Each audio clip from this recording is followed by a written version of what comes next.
Hello everyone, today we get into medieval knightly combat psychology, a topic that we have already browsed at other times. However, this time reading straight out of certain specific sources, not all knightly or revolving around chivalric literature, that can help us understand, especially the 11th to 12th century knightly ethos and general cultural background, because there are studies that literally try to get into the psychological side of the story, which is very contentious properly as a heuristic purpose, given that you can't properly be in somebody else's mind to begin with, let alone from 2025, wherever you are, by the way, into 12th century knightly one. There are parallels, of course, that come useful at this point.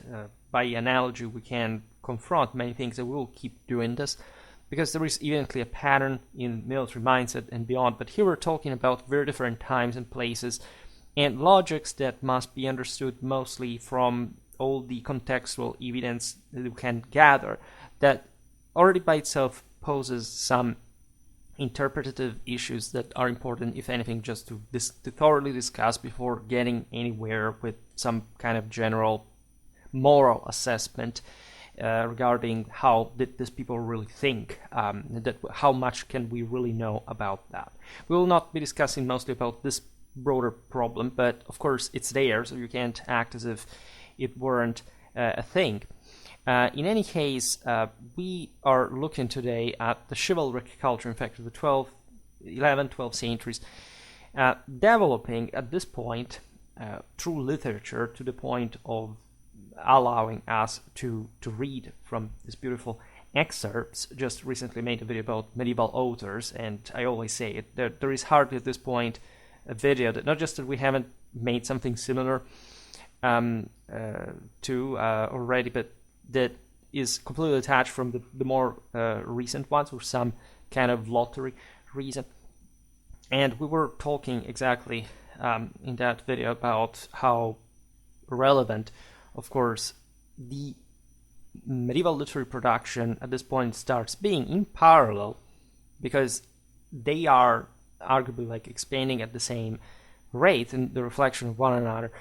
Knightly warfare, as we know it, also in a more conventional sense, because there is all a root that I often discuss, and people sort of seem to be surprised by the fact that notoriously knightly identity, culture, warfare existed since millennia, right? And that here we just get to know more of it thanks to documentary evidence, for all the reasons that you understand from medieval civilization.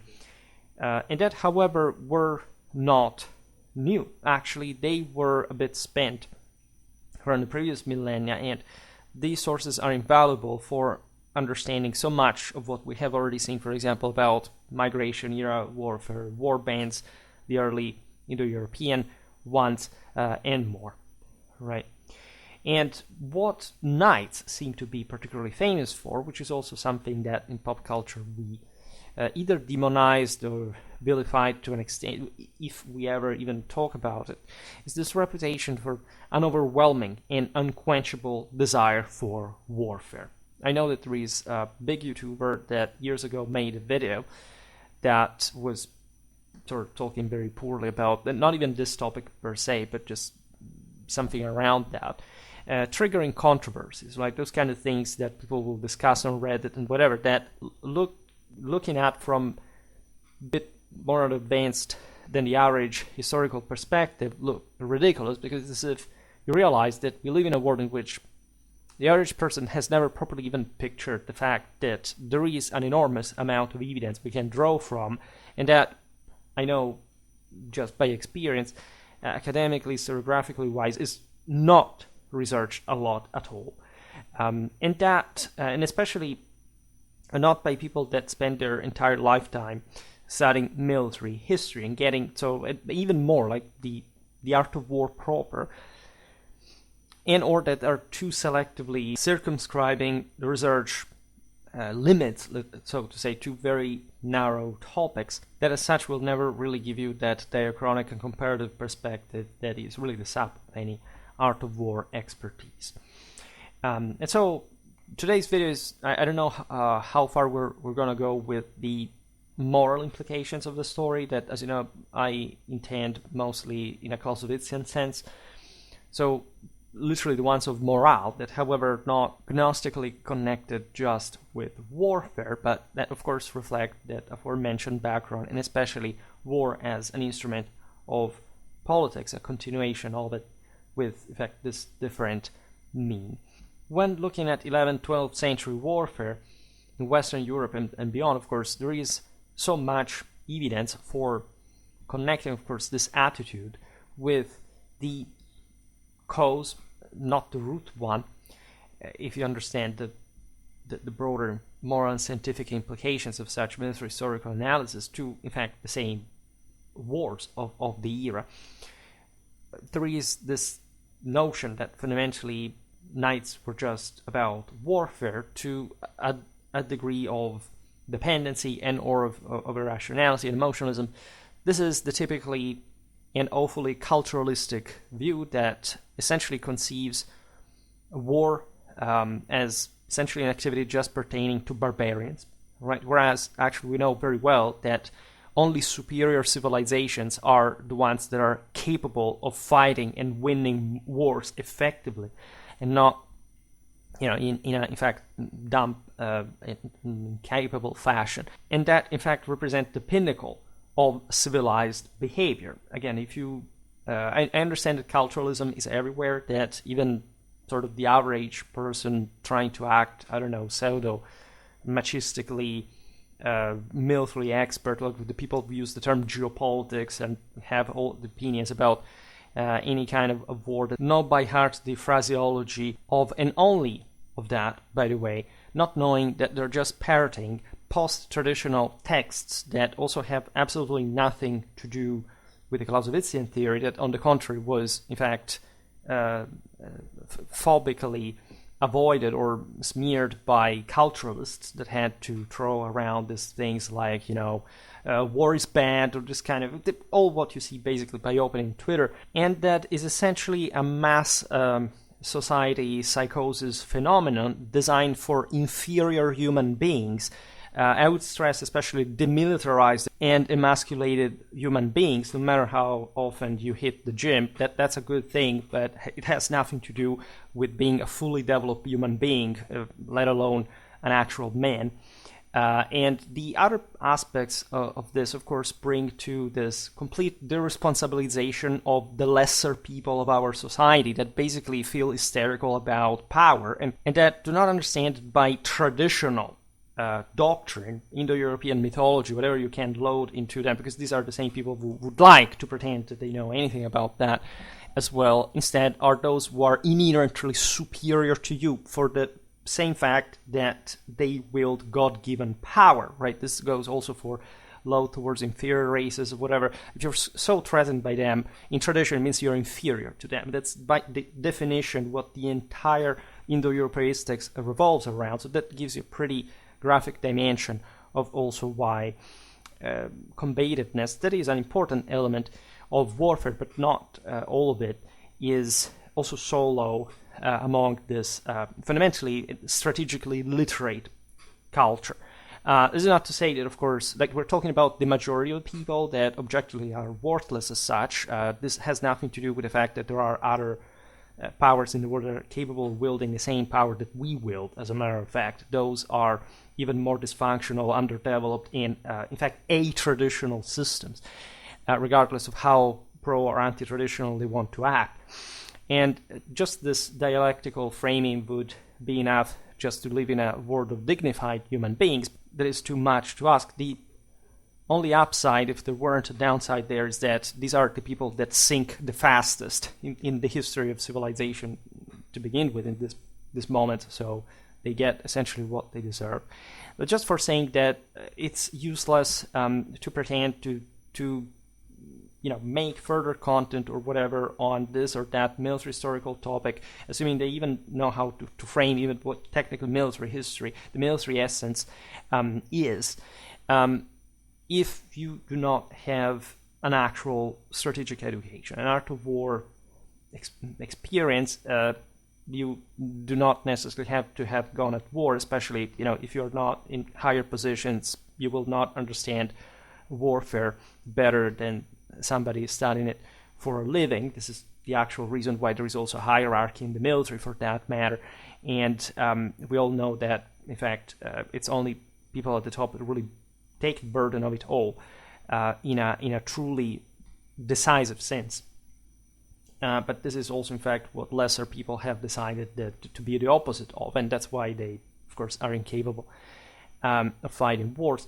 This is just for saying, you wonder why I go down this apparent rabbit hole, is that, of course, if one of those nights that usually such individuals tend to celebrate as some example of virility and strength and power, etc., had seen one of these slobs, would have preferred to cut them to pieces immediately, even especially if they had been their offspring, and they would have committed suicide after that for the failure, for the outcome of this.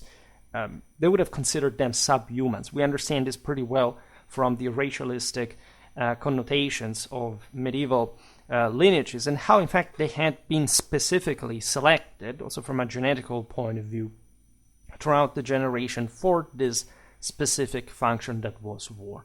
Telling the truth, when we look at this system, it's not like everything was, of course, better or worse than today. That's something that we're not going to discuss, but there are some specific absolute standards you can't do too much moral relativism about. And, of course, this was a mob mentality. This is purely mafia kind of outlook on life, of existence, and everything on society and politics, simply because there is no state yet. Actually, however, contrary to the aforementioned paranoid, underdeveloped masses, there was no true anarchy in this sense. People have spoken about this in historiographical terms. There was an order, was being molded exactly from this essentially bottom reality, given that, as you know, in the previous centuries, imperial and royal authority in many ways had collapsed and or had yet to be properly redeveloped, which is happening very much at this time. This is more like the period of the affirmation of feudal monarchies, and so a statehood that is capable of traumatically, ruthlessly, and brutally disciplining these knights into perfect slaughtering machines. Right, our military the military is designed exclusively for the purpose of slaughtering the largest amount of human beings as possible in interest of time in order to achieve victory. When von Clausewitz opens, of course, warfare per se is not about slaughtering human beings by definition, but von Clausewitz explains pretty well that when you have enemy armored forces in front of you, the actual thing does pass virtually in its entirety through that.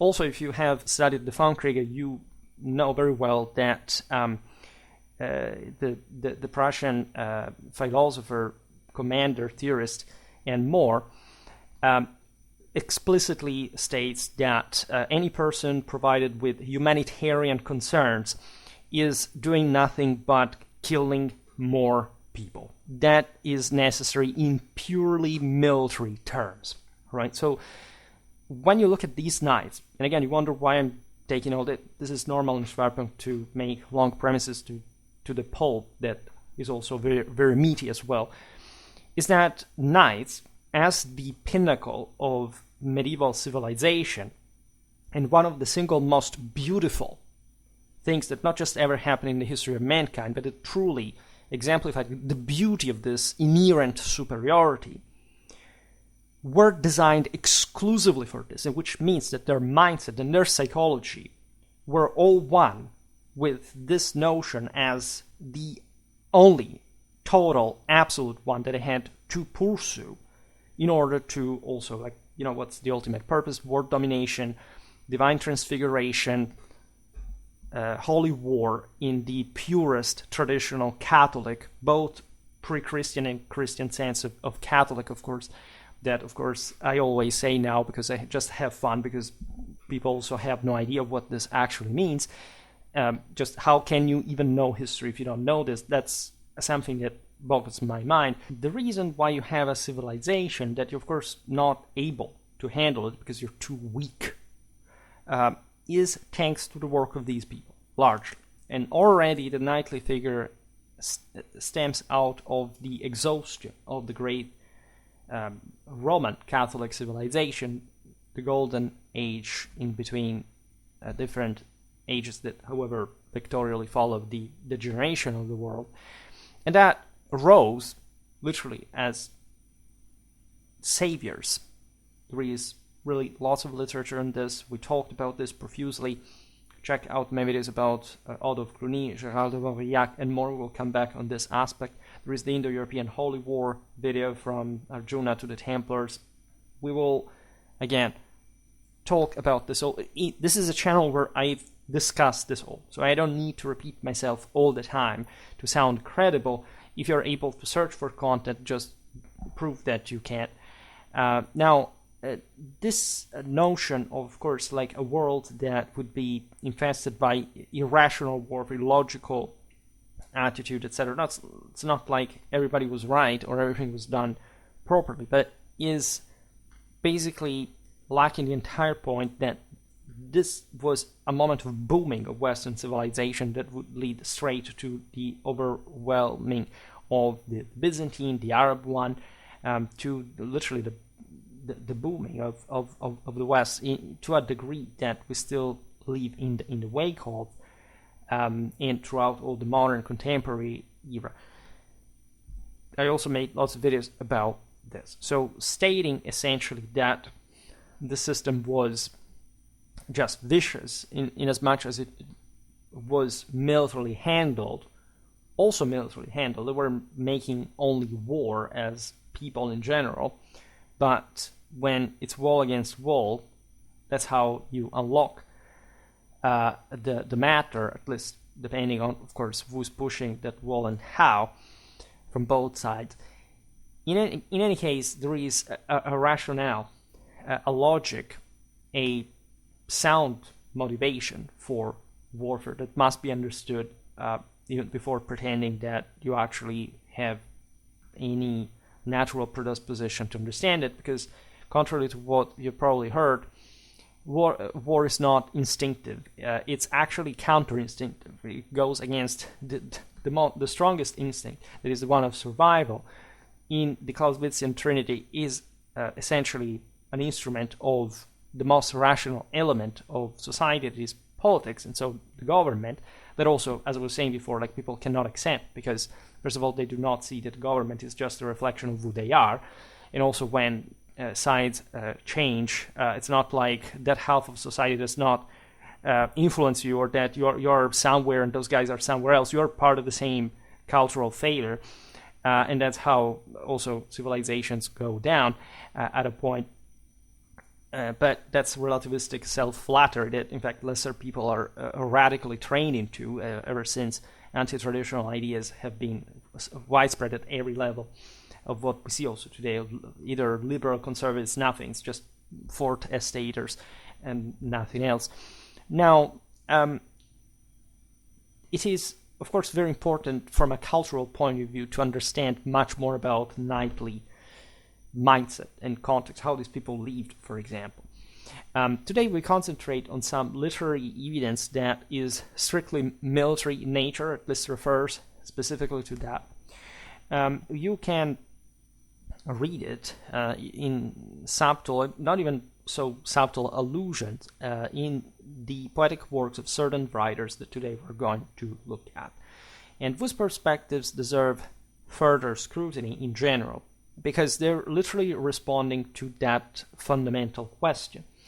Among these people we have Bertrand de Born, articulating a martial spirit with particular clarity in his renowned poem that is fundamentally the most beautiful hymn to war from and for a knightly perspective. Bertrand de Born was such an important figure that I will just briefly introduce for the sake of it. A 12th century French nobleman, warrior, but also troubadour, and that's why we will read from his work from the Limousin region, southwestern France. So this is part of what we approximate by calling it Aquitaine, and in a time of, in fact, great, as we'll see now, French-Angevin connections. Known for his fiery spirit, he composed vivid, often provocative poetry. This is also literally a literary genre that we will read soon also for other authors, celebrating war and chivalry while stirring political intrigue, at the same time a baron with a penchant for rebellion, by the way, so with that attitude of, I don't know, like the king is just a primus inter pares. As barons we need to show off and demonstrate we really are what we're made of. He clashed with his own brother over their family castle, by the way, feuds, mafia, as I was saying before, and famously goaded the sons of Henry II of England, Richard the Lionheart among them, into revolt against their father. So we are in many ways at the peak of that sense of chivalry that we more conventionally understand in a brutally primitive contextual sense. Bertrand's verses, blending with wit and bravado, earned him a notorious reputation, even landing him a cameo in Dante's Inferno, where he is depicted carrying his severed head as punishment for sowing discord. Right?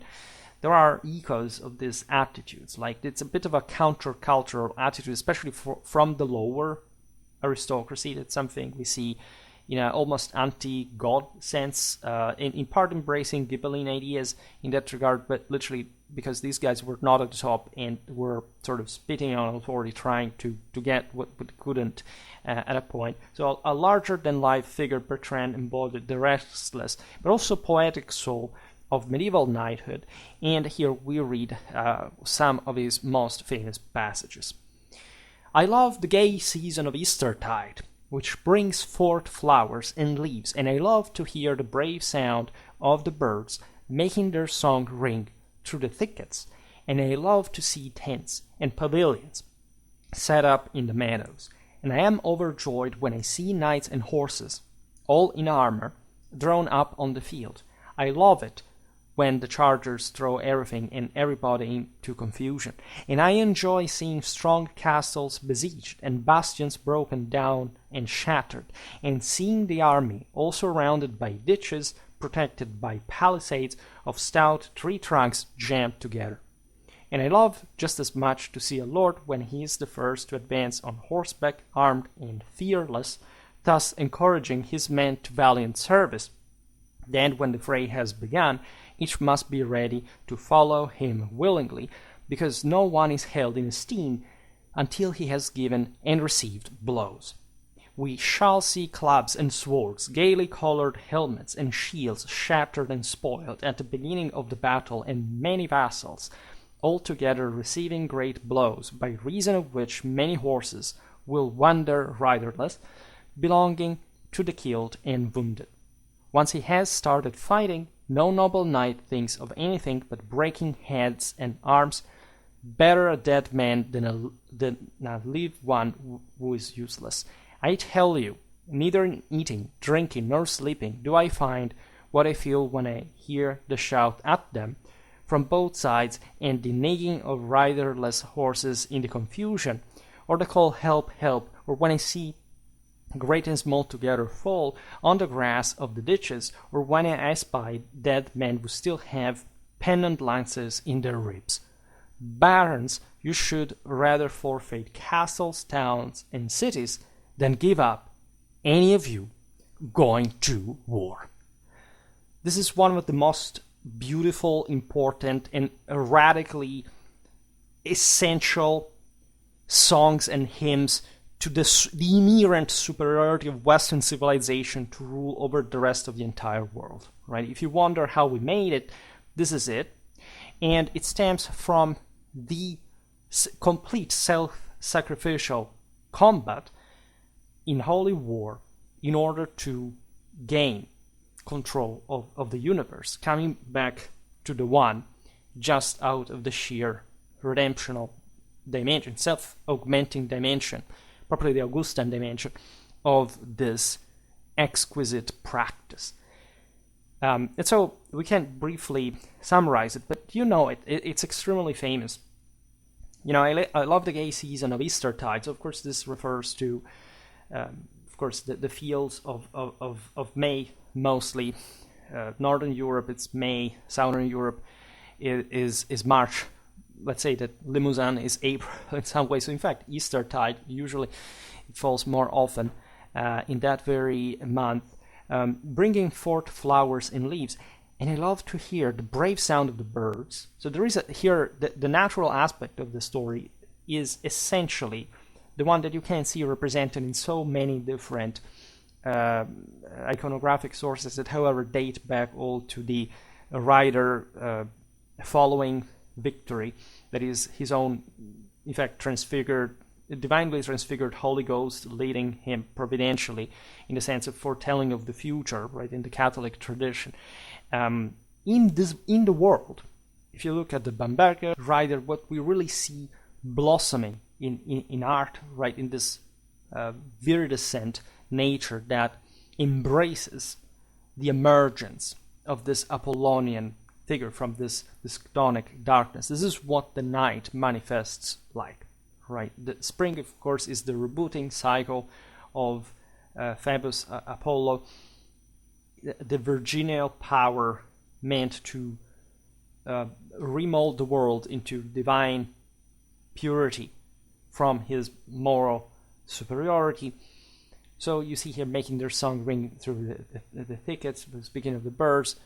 And here you have, in this nature, in the same visual sense, like you have the sensorial aspect, the dimension, you have the flowers, the leaves, the birds singing, and more. And then you see the tents and pavilions set up in the meadows, right? So nature is all one with war, is all one with this beautiful epiphany of imperial power.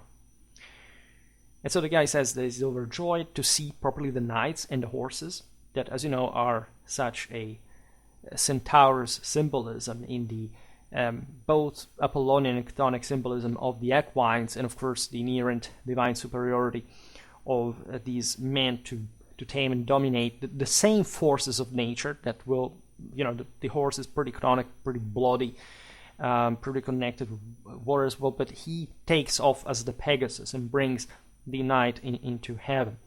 And all in armor, by the way.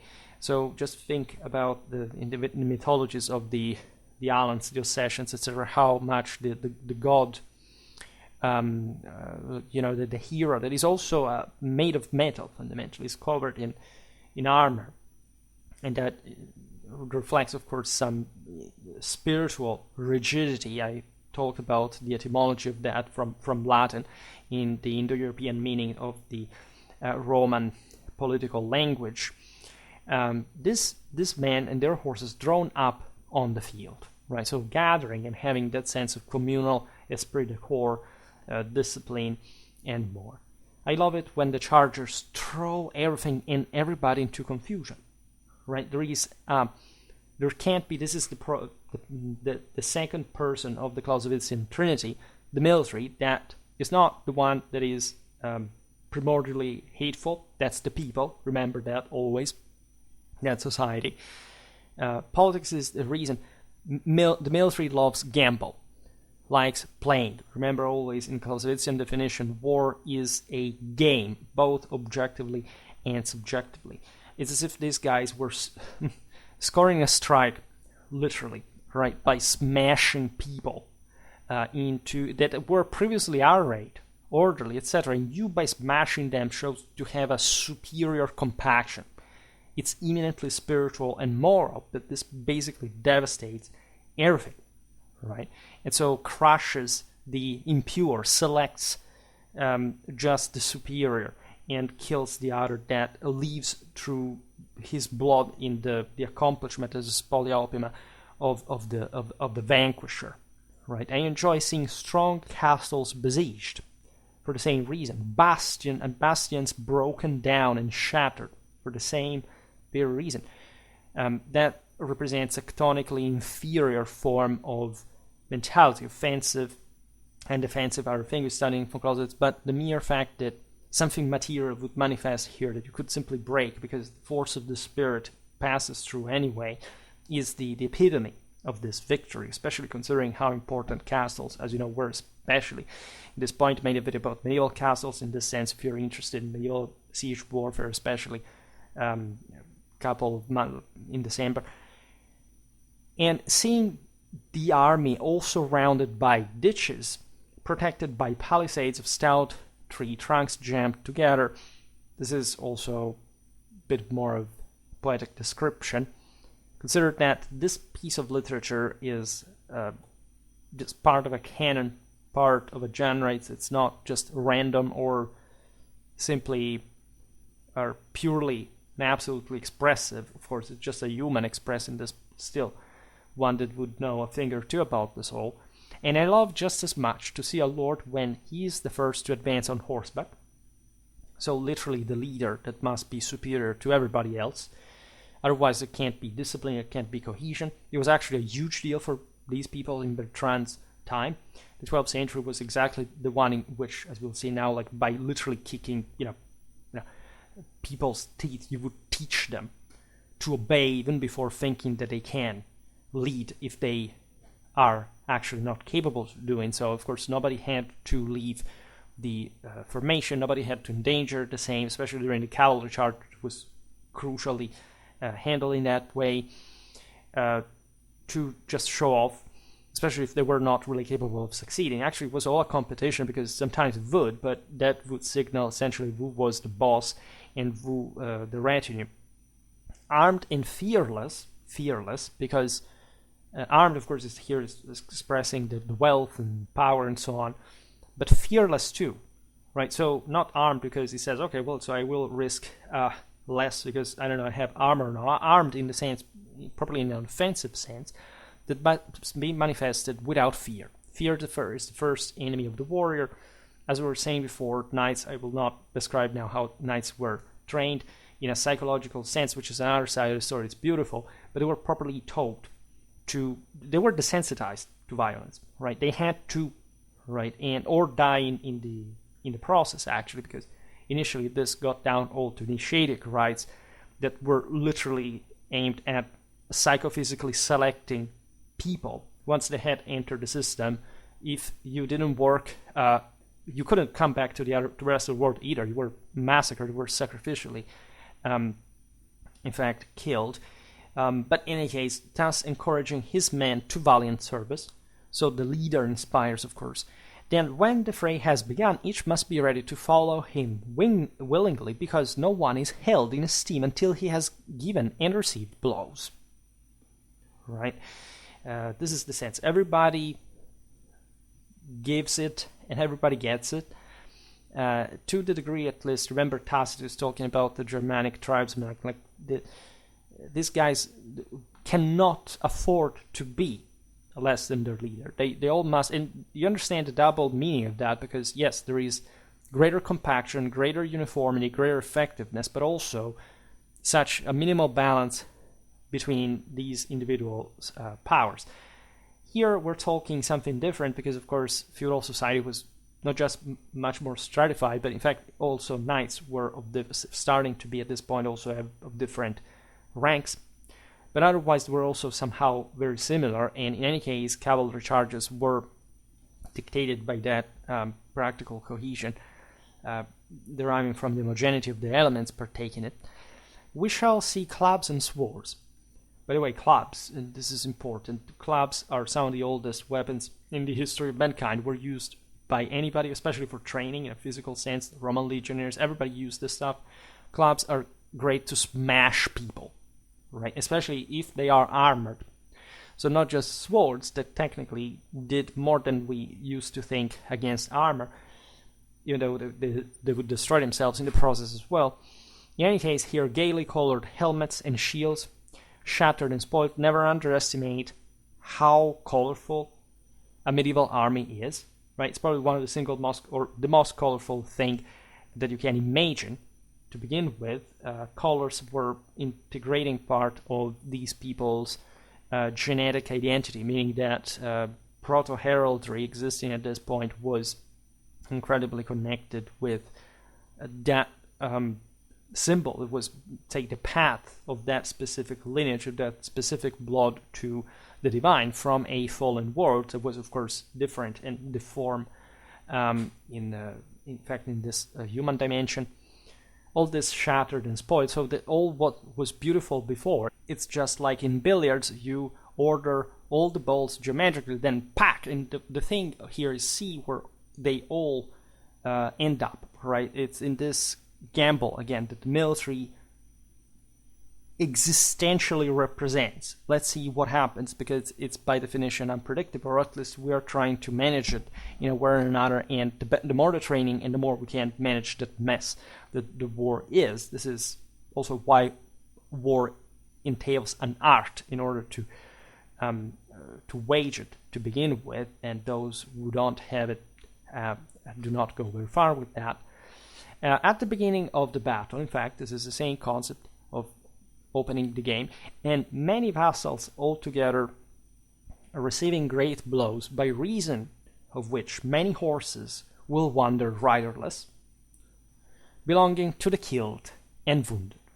Just also to note how actually brutal and lethal these engagements were. There is this notion also about the Middle Ages being about knights that were so well armored and they didn't kill each other because they ransomed the prisoners, etc. BS. They killed each other like dirty animals on a regular basis. Doesn't matter whether you're a nobleman, whatever. In the moment of the fight, at the end of the battle, it's another story. But and sure, it was much easier to be slaughtered as a pig if you were just a stinky peasant, because what the hell am I even going to do with you? But the question is, the knights in the moment of the clash were literally charging at each other, 45 kilometers canter right per hour, canter pace, which means, as I always say, riding with your motorcycle at 90 kilometers per hour into a wall if you actually hit frontally the guy charging against you. So that just think this in any, just to begin to think in knightly psychological terms. Also for all those people who think that making HEMA or reenactment has anything to do with that, if you're not a human being professionally trained to think, to regularly potentially being able to smash into a wall at 90 kilometers per hour, you cannot understand anything about what a medieval knight is. Because it has nothing to do with matter, it has nothing to do with determinism, with materialistically stupid games. What's the best weapon for this, for that? Smashing into a wall 90 kilometers per hour. If you're not able to do that, you're that piece of trash that these people would spit on in comparison to, and there is no way you can get over this. Once he has started fighting, Bertrand says, no noble knight thinks of anything but breaking heads and arms. I'll repeat it. Once he has started fighting, no noble knight thinks of anything but breaking heads and arms. As I was saying at the beginning, this is the only reason why the military exists, slaughtering the largest amount of human beings as possible in interest of time. And of course, knowing how to do it in an effective way, right?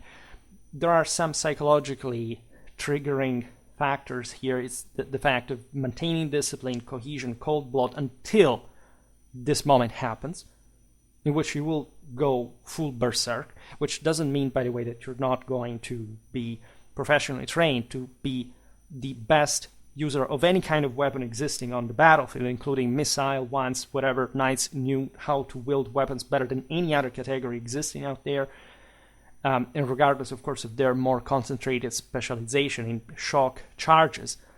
But it's the physicality. Everybody who has been into a fight knows that whatever, like the mockery, the tricks, the movements, whatever, it's how much you want to kill the person in front of you. If you train yourself, if you fight, and also that's also why these people were into tournaments and fight, were, by the way, the same thing as battles in the same way, repeatedly in their life, is that they had to be trained to actually kill people on a regular basis. And if you train without killing people, it doesn't make any sense. You're just able to do just a bunch of things physically, or even just bodily at that point, in a narrow sense, and you do not have the pettiest idea that the greatest muscle that you have to train is your mind, in order to just go aggressive and smash and reducing human beings to a lifeless pulp. If you don't understand this, you cannot understand anything about military history to begin with. And these were people who went there, like, they didn't have guns. They had to go there and butcher people down in front of their eyes. With these people, by the way, trying to survive, which is also more interesting and requires much more effort. And this is the other beautiful life. Better a dead man than a live one who is useless. Remember this, because if you're not these people, you cannot be a medieval knight. You cannot even deserve to, it's better if I don't say what, you're nothing. All right? Zero. Right? So give me a break for any kind of EMA BS of whatever the blip you're, our stupid, incredibly stupid generation has indoctrinated themselves into their ridiculous feministic narcissism displayed by those who should be the man of the situation. You are utterly worthless. And there is no other way to describe this. This has nothing to do with 12th century knighthood. Hell, it doesn't even have to do with 17th century knighthood. It hasn't to do with nothing, right? I tell you, Bertrand says, neither in eating, drinking, nor sleeping do I find what I feel when I hear the shout at them.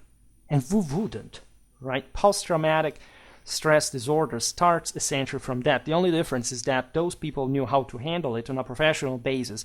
Today's degenerated human beings are not able to handle that, right? There has been a drop, a collapse in human standards, resistance, moral force.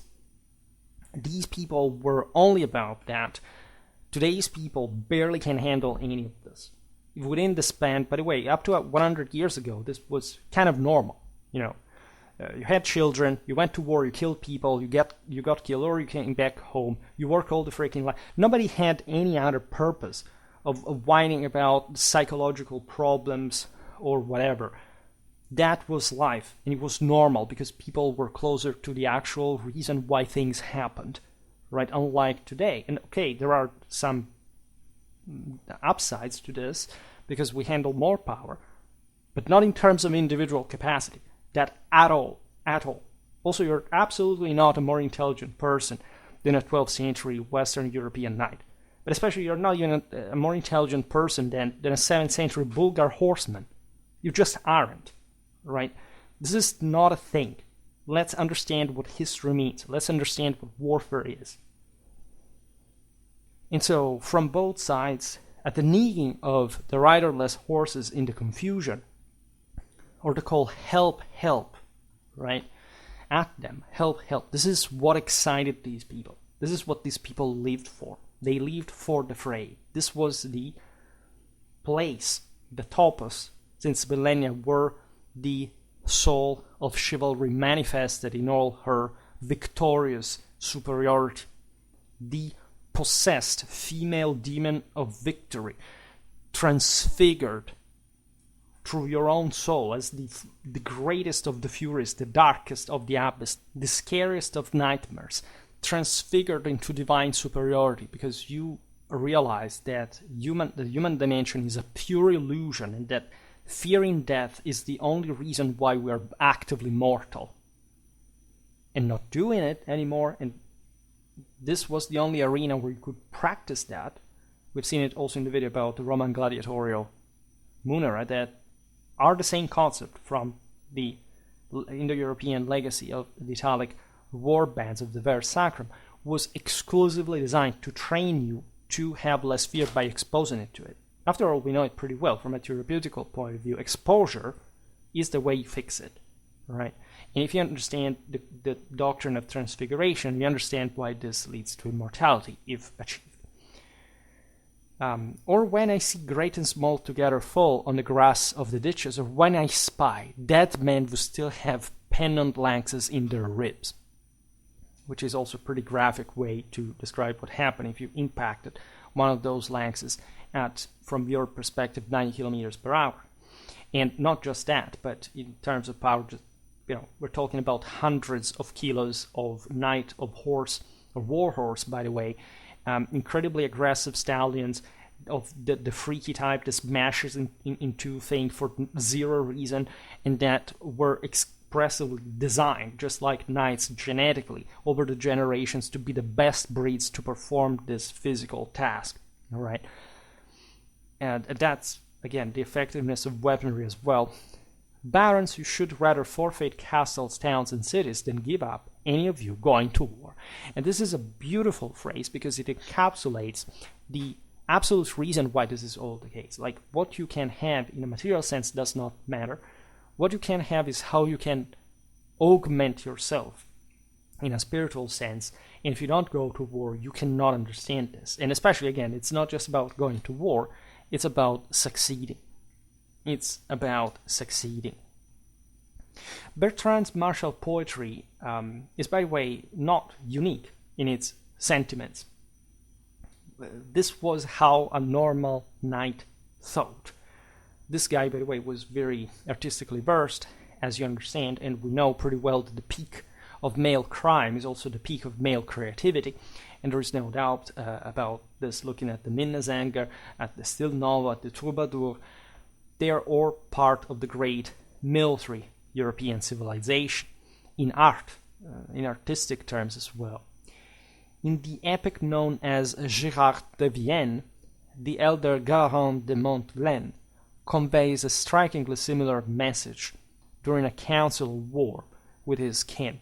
He declares that peace would render him unwell, craving instead the sound of neighing horses and open field combat. This aspect is also interesting because horses were, we've seen it for example in the Turco-Mongolian Central Asian tradition, were loaded with, in that case, little bells that had to essentially, there is all a doctrine, especially also in some Middle Eastern tradition, even before Islam, that however with aniconism, let's say, emphasized even more the musical side of the story. Think about the Nakarakana, that basically was meant to literally embody like this divine power manifesting with the movement of the same horse, the wielding of that kind of power, the arrival of this sacred music from the bell rang by the heavenly wind, right? So the neighing of the horses for essentially a Frankish culture here that, as you know, was exclusively based on horses, swords, and land, was very much dense in meaning. It's not just like a random. You see, it's repeated in this poems as well for the same reason. These are fictional characters, but they are connected with very famous figures, including Amaury de Narbonne. This is all old French chanson de geste, le geste de Garand de Montglen, the geste de Don de Mayence, speaking also of Gérard de Vienne. So we'll talk about them at some point. Another one of these is Moniage Renoir, a knight even proclaiming he would return from heaven to battle against the Muslims. This is beautiful because it explains fully what the entire purpose of divine transfiguration in holy combat really was. It was not merely dying or separating yourself, say, from your mortal coil. It's about transfiguring. So entering the higher nature. I made a video about the doctrine of the two natures, if you're not familiar with that, which is, of course, the capacity to intervene from the higher divine nature, and its hierarchy, of course, existed in the firmament, in the actual earthly events. We talked about how the different souls of the individual operated in the world and how much there was a continuity of power, even through the bodily remains of these individuals. This means another thing, actually, that's mostly famous as far as relics go and so on, but the idea, for example, that the alter ego of the warrior would be in the sword. That's how and why Roland cries over his Durandal, completely oblivious of his woman at home, because actually what he loves the most is victory. That is inside the soul of the steel as well, that is one with him, and he breaks the sword rather than have it end in the hands of the Saracens. And there is such a beautiful sense of the divine intervention of God as Lord of battles. Charlemagne was all into veterotestamentary ethos. He thought to be David reborn. He absolutely loved the incredibly bloody pages of the Old Testament, and for good reason, by the way. And so you have to think that knights were all perennially loaded and accordingly selected, because you must make a tremendous effort to do this, but you must. That was the traditional proof against our physical concepts that you could augment your power through the exertion of power. So goodbye second principle of thermodynamics. It's actually the other way around, and that's the way how you can create further power and redeem the same world in the process. And this was exclusively about holy war. Again, I am very impressed. It doesn't happen too often, but when anyone thinks that the usual BS that also conservatives believe, that, I don't know, holy wars were something that invented by the papacy at the time as the Crusades, right? A holy war was the only type of war that ever existed. I don't know if you realize this, that of course the same papacy at that point was just developing what already existed as holy war in the name of God, that was always done in very formal, explicit sense that we're very well documented about. People literally thinking that it's about, oh no, it's the evil Christians, it's the Bible, it's monotheism, or all this kind of nonsense. By the way, they actually believe that monotheism and polytheism actually exist as serious religious categories. That's also a thing that exists, unfortunately, for a pretty sad reason. So such poetic expressions are, as you understand, incredibly beautiful, right? And have led some timid scholar to theorize that knights were just essentially psychopaths, right? Exhibiting a disdain for life and human suffering. No. This is actually the sublimation of life.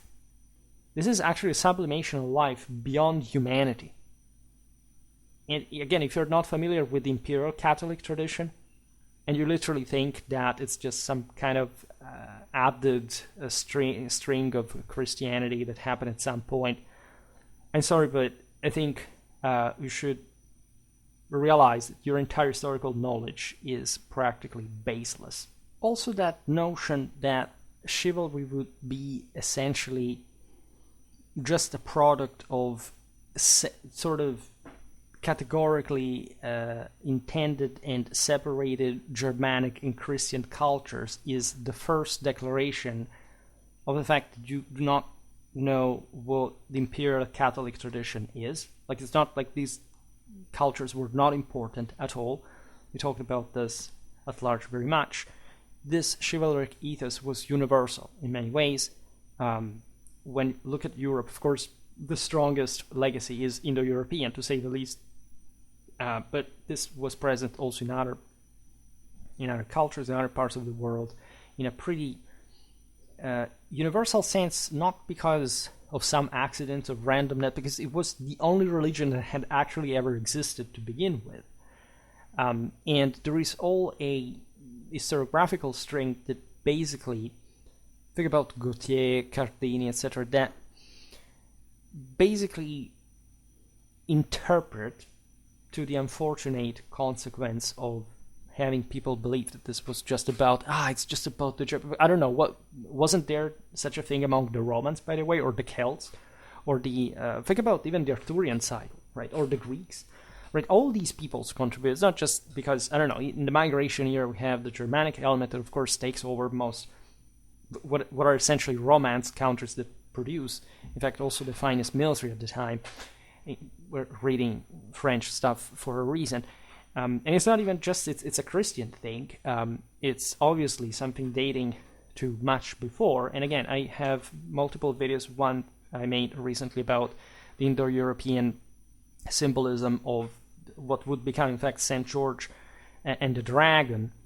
That stemmed, as we've seen, from pretty unequivocally archaeological point of view from the 3rd century BC along the Danube. For example, the first are the Thracians, but pretty much at the same moment you find that the same in Gaul, in Greece. So you understand that it was a shared patrimony and legacy, right? So also this notion that you have to study medieval chivalry only from the Germanic and the Christian perspective, which were not always properly blended, and there's a problem into that. There wasn't such problem. This was a thing that all these people never thought. It's just a contemporary invention due to the radical and extremistic level of modernization and secularization that we have specifically designed for the masses to work in a certain way and to make them think, especially, that they are special or relevant. Now, too often, the knights loved battle for its own sake and not for the cause that they were defending. This is inherent original sin, the fall of man. So, of course, in that mafioso background, you would have, generally speaking, the sense that one guy was right and the other was wrong, even as the divine justice was concerned. Like judicial duels are true also in a military context. Who wins has God's favor because he has objectively the Imperium, the Victoria, the Holy Ghost that manifests in that melee that we were talking about before. Now, under the knightly mail shirts that we also described in many of our military historical and arms and armor content, there was a veritably traditional, primitive, that is still within us in embryo, in a ingenuus sense, probably in the Latinate meaning of an etymology, especially of the word, that cannot be it must not be quelled. Right? Anthropologically wise, what makes warfare also, von Clausewitz talks about this, but the Hellenic-Roman comparison literally in many ways is very exemplificative. If you read, say, the Peloponnesian War as opposed to the Roman sagas, you understand that Thucydides could theorize in the absolute sort of liminal Hellenic sense of perfection, the idea of a world that is entirely dictated by discipline, and so in a way that wars could be won just by doing something, which is actually the sublimation of the aforementioned lack of fear that we were talking about before.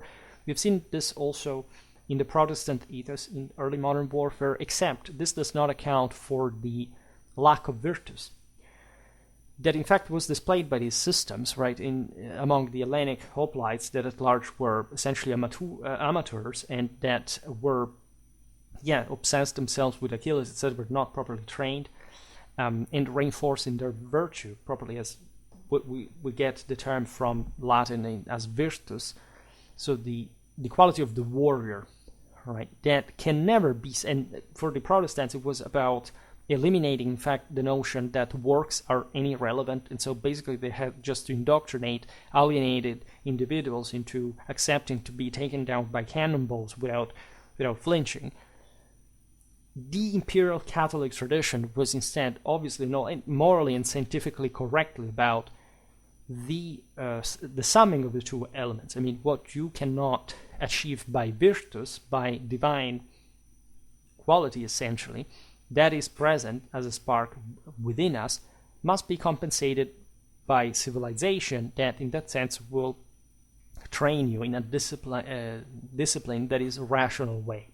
And so there is always a compensation of that. The Romans could have not conquered the world had they not always had, from their essentially primitive warlike mentality, the sense that virtus was necessary as much as disciplina, right?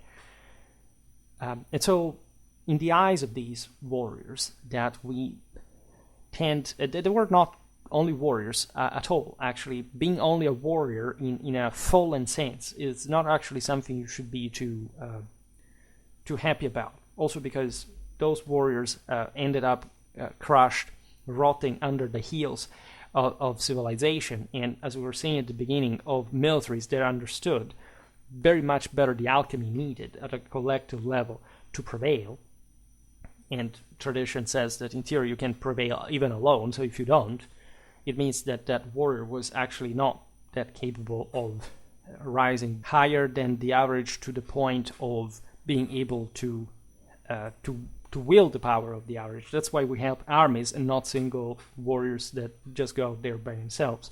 That's why, in fact, heroic duels never quite really existed in historical times, or at least you have to go into mythology to see them, and I will not digress on the metaphysical implication of that. I'm just pointing this out as far as the military history that we know having happened, and we can document. But in these soldiers, because that's what they start being the etymology may be opinable there, but if say conventionally speaking, we're talking warriors, we're talking soldiers, right?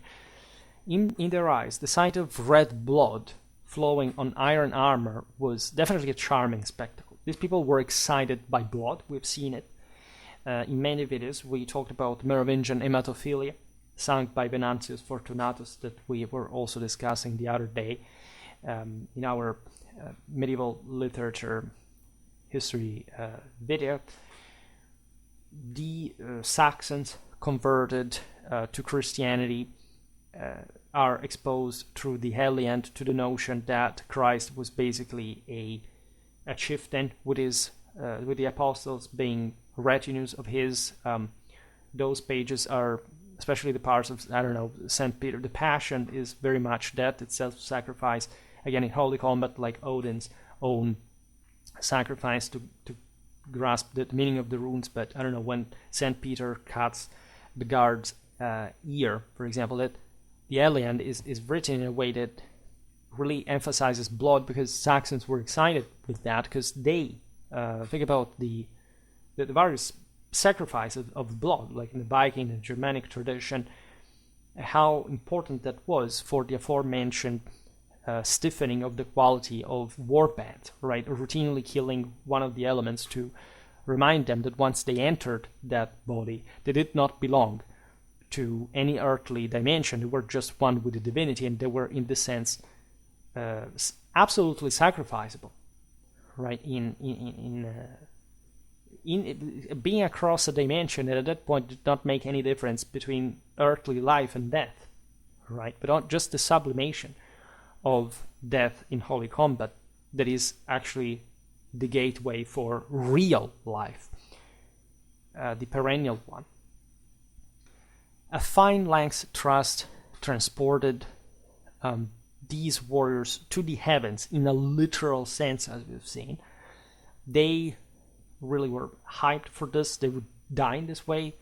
The best way to die was that one, getting killed in the big battle, not some kind of lesser clash, right, in the mud of some stinky ditch, like rotting in your own putrefaction, but probably going away like in this blaze of transfiguration, hopefully. Like, of course, it's not achieved when you're actually killed, but can take on sort of enigmatic dimensions in spiritual sense when it was at least a hell of a way to die. I prefer such a blow to eating or drinking. This is what is cried out quite naturally in one of the savage heroes of Raoul de Cambrai. Northeastern France, Raoul de Cambrai is, again, yet another old French chanson de geste, and this is in fact yet another fictional character. But again, these were the same songs that were sung to these knights in the great courtly halls of medieval Europe, they had always been, I think about the Nibelungen, think about all the great epos of the past. This was the same with the older classical tradition. Troy, just think about how important that was in the Middle Ages. Alexander, in Europe, in a sense, was more important than Caesar, really. It's not like the latter did not own such an enormous importance in medieval literature for the same exact purposes. I made a video about Caesar's Fortuna, which is also a beautiful string of that absolute love for war in the Indo-European tradition, in a truly salvific capacity for the world, in a providential way for also the Augustan Golden Age reachievement. And so anyone believing that this is some kind of naive admiration, especially when one really adverts it by contrast, much more pronounced in the oldest epics, and in particular in the Chanson de Roland compared to later styles, has not really understood much about Western civilization to begin with. Right? It's obvious that later literature would sort of forget even these meanings gradually, just like we do today. I mean, this is literally our entire culture, and it's not that it's because that's how people are presented with today. It's like, these people in the past, they had these ideas that were weird, but we have nothing to do with that because things change. No. This is the only thing that exists, and the only change there is how much you forget it. And this is, if you knew, in fact, anything about culture, you would know that this is universal. It's transcultural. It happens everywhere, right?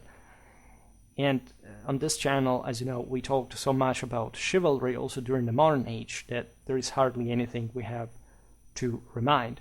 In the midst of a horrible battle, our Frenchman, more than half that, still finds time to criticize or admire skillful blows of lance or sword, which evidently were the manifestation of that imperium really taking place and being more important than the same human, mortal, earthly dimension. Huizinga talked about this stuff too. I made a video about Huizinga, I think 4 years ago. Oh my god, too much time passed, really. Which we debunked a little bit his idea of war as a, let's say, as a game transcending that Clausewitzian meaning given to it, just a game, because everything was more. That's how modern secular views were injected a bit. Like the idea that it was a game because they weren't really going full berserk against one another. At least it wasn't such a thing like total war. We'll talk about this again, but it's the notion that totalitarianism in the 20th century would have basically destroyed the rules of the game that was sort of more moderate, etc. It's not like Huizinga's intuition is a bad one, but the way it's delivered does not render justice to the actual brutality and even totalizing level of this in the past as well. Like more than else, you see where culturalism has so much issues. What happened in the 20th century did not happen because simply of the amount of people that were killed for also a generally failed enterprise. And exactly because victory had not prevailed. It was just like a massive readjustment with the collapse of so much of what had existed before, tens of millions of death, for also in some cases a worsening of somebody's conditions and the creeping of sort of more sinister forces. The past knew the value of warfare, knowing how to use it in that way that would be purposeful. So it wasn't much about the limitation of warfare. It was the actual purpose where you were fighting and the awareness of how to handle this ever more powerful system, and in part deriving from, now I will not digress on all the issue, but to say the aforementioned dilution of individual capacity, bringing problems in terms of unity of command and how to handle a war as well. And so, yes, civilization advances and is actually more capable of destroying, but in absolute terms, but in relative terms, is not necessarily more capable of seeing what and how to do it. Right? That's also how disasters happen. But it's such a big topic, as you understand. I don't pretend to explain it just like that. But the guy essentially praising this, at least the historical value of such attraction for war that he understands in that sort of more ludic sense in his own theory, by looking at such a famous work like Le Jouvencel, right? The Le Jouvencel par Jean de Bouille, which is a 15th century French prose work by Jean de Bouille. We looked at that in some 15th century warfare video because he expresses this beauty of war and this, in fact, more modern secular view of the same at the time. So some kind of more reasoned, sort of even more contemplative rather than active observation of the esprit de corps camaraderie that occurs in warfare and that he loved still as a medieval French nobleman, but in slightly less sort of bloody sense compared to the more totalizing view that we've seen pertaining just to the 12th century, so 300 years before. But imagine what it could be 1,000 years before, when we study those ancient war bands and peoples, right? And the whole purpose of even much, say, big powers, not just tribesmen, right? So that, as we've seen, we're all the same, explaining you how this awareness of the sacred is actually forgotten by people. Now, this is important because Jean de Bouille was a seasoned nobleman and soldier, writing around this work, Le Jouvencel, around 1461-1466. Blending romance and military memoir, it follows the fictional young knight, the Jouvencel, the youth. So again, expressing that virginal, seasonal. The Romans called really this age the Aetas, right? It was the season, in fact, the one of war, right? In the northern hemisphere, on a journey from inexperience to mastery in war and love. Love is the other big chunk of this, because you cannot really achieve anything and feeling love and achieving love without war, which is actually another beautiful phrase that, of course, trashes the radical, extremistic, terroristic, Marxistic nonsense of make love, not war. Which is, in a military, historically, and also literary, anthropologically literate sense, the most stupid thing that you can say in front of the magnitude of the beauty of civilization, right? War and love must be made at the same time. This is the entire purpose of it. Otherwise, it's nor love nor war, right? You can't have one without the other. That's the lesser people's escapism of the fact that, again, this is just, again, there are the bad guys and there are the pure people, and it's a complete misunderstanding of reality that exudes, that skips any dichotomy. None of this, by the way, lesser people would use a phrase like this to make moral relativism, like there is no right, no wrong, and so the lesser person can't rise as a judge to decide arbitrarily and subjectively and irrealistically who is the bad guy or who is the good guy. It has nothing to do with that. That is immediately evident. You don't even need to make this stupid propaganda, just like, again, make love, not war, which is only a way to try to destroy Western civilization. That's the only reason why such a phrase could ever be made. But going back to the Jouvencel, which is set against the tumult of the 100 Years' War, by the way, the tale mirrors Jean's own battles. This is essentially an autobiographical work this is also typically a medieval genre. Just like the aforementioned texts, like they are all describing what the same authors had largely gone through. There is a canon. I don't know if we'll have time to talk about this later, but it's important to realize that what they wrote was not meant to be literally the same identical thing that actually happened in warfare, including, of course, these people being completely able to just accept whatever was happening. This is not the case, because also, according to their own theology, they would have been gods and not men. Right? A beautiful passage from Parsifal's Chrétien de Troyes' work that defines, as you know, knights as angels that kill everything they touch, but it's also, in fact, a didactic understanding of this reality in order to foster other knights, to train them, to teach them about what the primal, the originary meaning of this all actually was. But definitely de Bouille was thinking about sieges, ambushes, and chivalric feats that he had actually been in, while weaving in a subtle allegory of personal growth that is not even just a secondary aspect, because the entire purpose of this was showing the augmentation of value and the beauty, the necessity of this path in order to become a true man.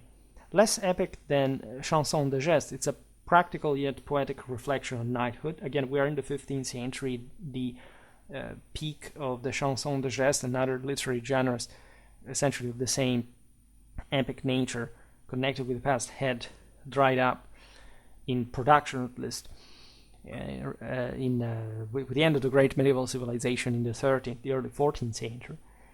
And so it's another time, not really another place, as you understand, but it's still useful to see the continuity again of also the depletion of this idea over time out of sheer, again, the generation of human values. It's, again, practical yet poetic reflection, knighthood laced with vivid combat scenes and a touch of courtly grace as well, which was a form of discipline and social and political necessity for the same knights. A bridge essentially between medieval ideals and already Renaissance realism. Le Jouvencel captures the soul of a warrior's life with a veteran's knowing voice. All right, so we talk about Montaigne at some point. We talk about this also for early modern chivalry. We've seen how the nobility reflected on the times changing, and not because they were not in charge anymore. It's rather cavalry it wasn't, but the noblemen were always in charge, regardless, or even because of it, even more at least than before. But you can literally read from these European authors how they were aware of such traditional doctrine and past, right? So it can't simply be hidden or pretending that this is just an heterodox interpretation of the evidence that is so pretty clear in front of this. But all this, by the way, was to cite Le Jouvencel, right, in this way. It is a joyous thing, a war. You love your comrade so much in war. This we already read in that video. I don't remember the title of it. It was about 15th century military thought or something. When you see that your quarrel is just and your blood is fighting well, tears arise to your eyes. A great sweet feeling of loyalty and of pity fills your heart on seeing your friend so valiantly exposing his body to execute and accomplish the command of our Creator. And then you are prepared to go and die or live with him, and for love not to abandon him. And out of that there arises such a delectation that he who has not experienced it is not fit to say what delight it is. Do you think that a man who does that fears death? Not at all, for he feels so strengthened, so elated, that he does not know where he is. Truly he is afraid of nothing. And you see, like, they were, you can argue, of course, also knowing each other's work, let's say at least the later ones were inspired by the former, but the meaning, the logic is identical. War is a joyous thing. These people loved war, right? you love your comrades so much in war. There is the esprit de corps, the camaraderie here that it's in play. It's so important just because of what we said about the surpassing of the individualistic warriorism, right? Individualistic warrior ethos, I made an entire video about this, is crushed by the group, it was already true in the tribe, right? So again, people have, unfortunately, in today's world, especially in America, they have at some point injected this nonsense that sounds like fireworks, that now the military is the warriors, and actually they are not the warriors, right? You wish, by the way, they were the warriors to begin with, and not just making the joke there about trances or whatever. I'm talking even about those, enormous people covered in tattoos that think that just by going to war that they're actual warriors. That has absolutely nothing to do with that. The entire notion that the warrior is the guy who gets it was made for what it's not what warrior was understood, if anything, by degree. I'm not saying that would have not been the direction. There aren't people cut for that. There aren't excellent soldiers in the military. I'm not making any point like that. I'm making the point that the entire notion that the military is supposed to work as a form of warriorism properly is the most asinine undermining of the value of military civilization that betrays a total lack of strategic literacy, and it doesn't literally, in fact, just is embraced by, this was yet another myth embraced by lesser people for essentially propagandistic reasons and zero actual practice. Nevertheless, we'll talk more also about physicality in warfare, because physicality is so important, but it's not important exactly in the way you are intending. Again, in order to kill a large amount of people, especially today, by the way, you don't even need, and even as a frontline soldier, to be, I don't know, a guy who is, particularly big. On the contrary, that can be an hindrance and actually make you an easy target. And I don't mean it just in terms of surface of mass to hit. In any case, what we're seeing here, the sense of camaraderie, right? A great sweet. This is beautiful. When you see that your quarrel is just and your blood is fighting well, tears rise to your eyes. These people got moved, right? And they got moved in many ways just by a few things, including the memories of their dead mothers and sisters that they had to abandon when they were children for going to nightly training that was systematically abusive in order, again, to desensitize from any kind of violence in the longer run. Women who had died of childbirth, more often than not, in a terrible world in general, and that were, however, that symbol of sought after angelic woman, that Victoria. And so the Holy Ghost is, right, and they were pursuing themselves. And so the idea of finally getting this perennial peace, this perennial order, right, struggling so much as these men could do to create order out of chaos in this earthly life, at some point being embraced by this greatness. So when they saw that this was being performed, they got teary. A great sweet feeling of loyalty and of pity fills your heart on seeing your friend so valiantly exposing his body to execute and accomplish the command of our Creator. And then you are prepared, and the command of our Creator. These people were not there, you see, that's also where the warrior just fights out for himself fundamentally. These people were there to execute and accomplish the command of our Creator. There is a greater authority, right? The sense of authority, of hierarchy, of leadership, of discipline.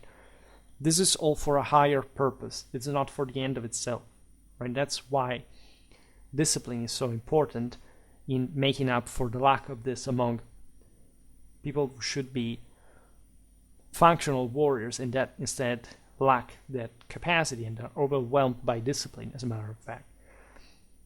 And so this is, of course, war in general, just the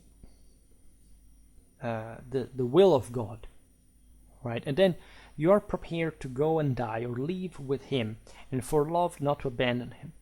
And out of that, there arises such as a delectation that he who has not experienced it is not fit to say what delight it is.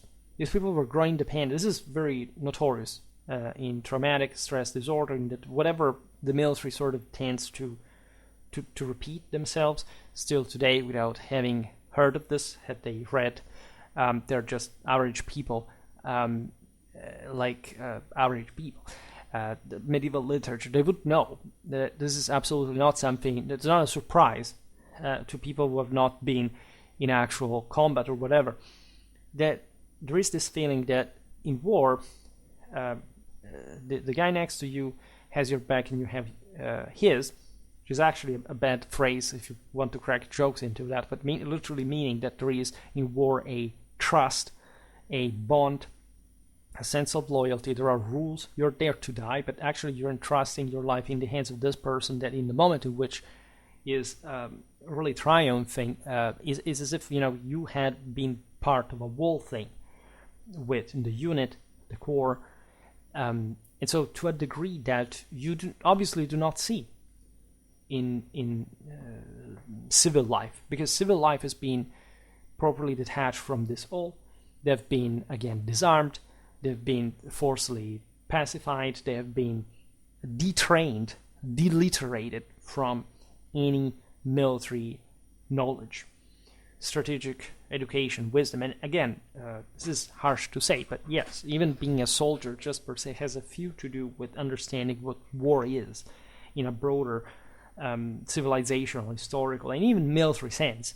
Meaning that the guy fighting as a private does not really know what's going on, as the broader picture is concerned. I mean, he can, if he studies, if he's literate, if he really puts himself at work, even though he is busy with actually fighting the war. But there is a level of understanding and awareness that is the same reason why we have ranks, hierarchy, discipline, and so on.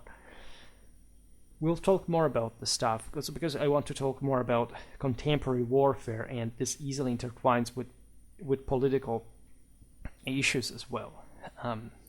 Because at least you can relate from wars that we are fighting, our fathers fought, our grandfathers fought, etc. We can know the people, we can understand the actual limits and the actual accomplishments as well. But going back to Jouvencel, do you think that a man who does that fears death? Do you think that a man who does that fears death? That has experienced this delight of seeing it happening, of gaining victory? Not at all. For he feels so strengthened, so elated that he does not know where he is. Doctrine of the true nature, guys, just here, right? That higher nature is achieved. Truly is afraid of nothing. And that's the purpose, remember, that's the purpose. Fear. In all mythology, what is that the hero is taken down by? The fear. Is this having done something wrong at some point and letting that slowly eating you up until it takes you down, right? War is the field where you're exposed to the greatest danger in interest of time and capacity of handling it from an individual point of view, exposing yourself to that. It's the maximization of the sensorial experience. Is so crucially relevant and important.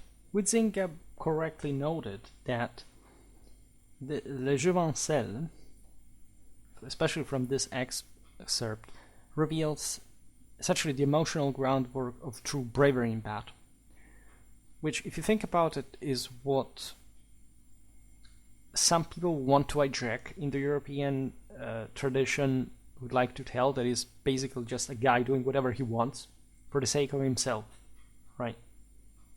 The imperial Catholic tradition, including the ones of the Indo-Europeans that believed in an imperial Catholic tradition, again, if you don't know it, it's not my problem, because you don't know what I'm talking about, which you could also acknowledge at some point, is based on self-sacrifice, especially in holy combat. And so this is not even a trembling pretty radical shift away from selfishness to the life-threatening emotion, profound affection for comrades' bravery, and the intoxicating nature of loyalty in self-sacrifice. This is all what it is. Huizinga was correct as far as this is concerned. He wasn't a polemologist, actually, but in a strict sense. Nevertheless, he was able, of course, to recognize this, which he didn't in other contexts. It's in a broader picture of it, but in his, say, study, especially of late medieval, as you know, the Ottoman Middle Ages, he concentrated on this almost sort of dying, and again, more modernizing, more secularizing mentality that you can find written in the 15th century. If you go back in time, definitely you see how this concept was sort of more exaltingly portrayed. So knights had to be brave, right? They had to be determined more than else. That's the difference between, like, every idiot can get himself killed. Courage is literally one of the cheapest qualities in people. Under determinate conditions, you can send anyone again into the fray.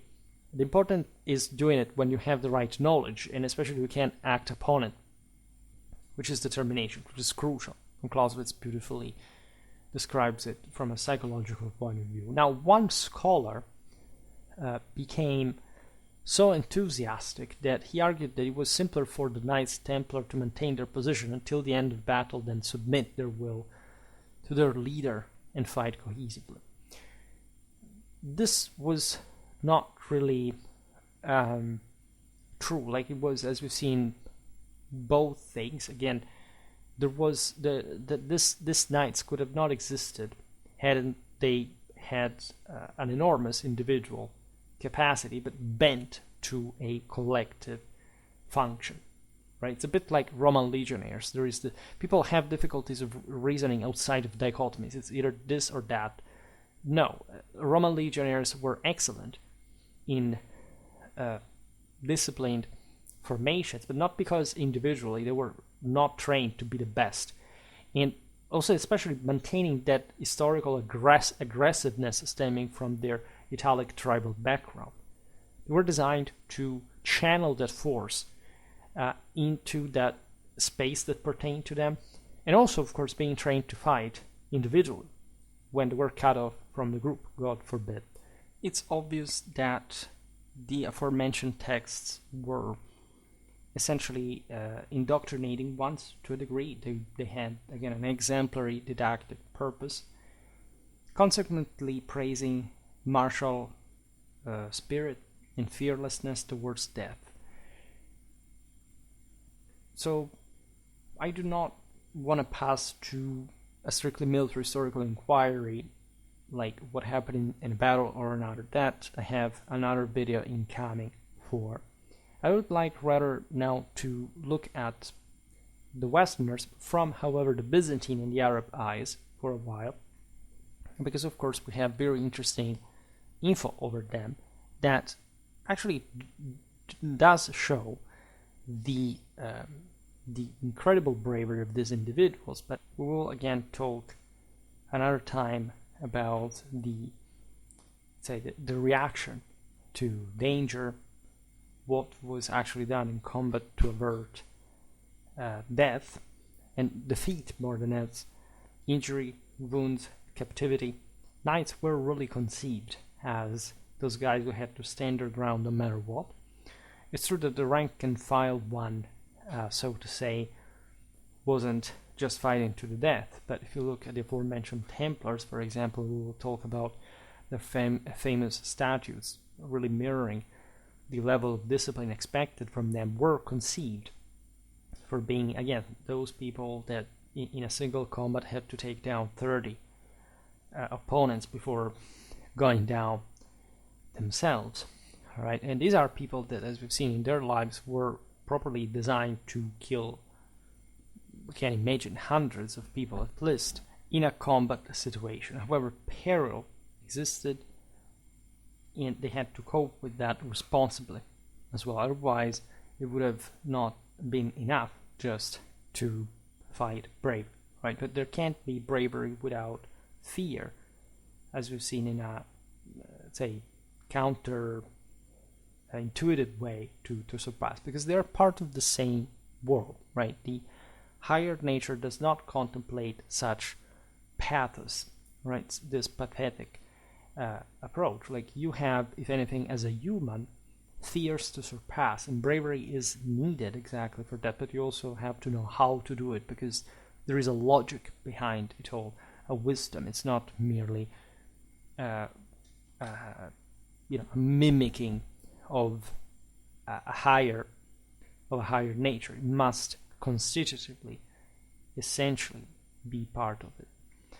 In any case, we can look at those very famous sources that describe Western knights, especially from the external, coming from the East during the Crusades, so that, of course, Byzantine and Arab sources are the most telling ones. Some are very famous. We already encountered some, for example, Anna Komnene,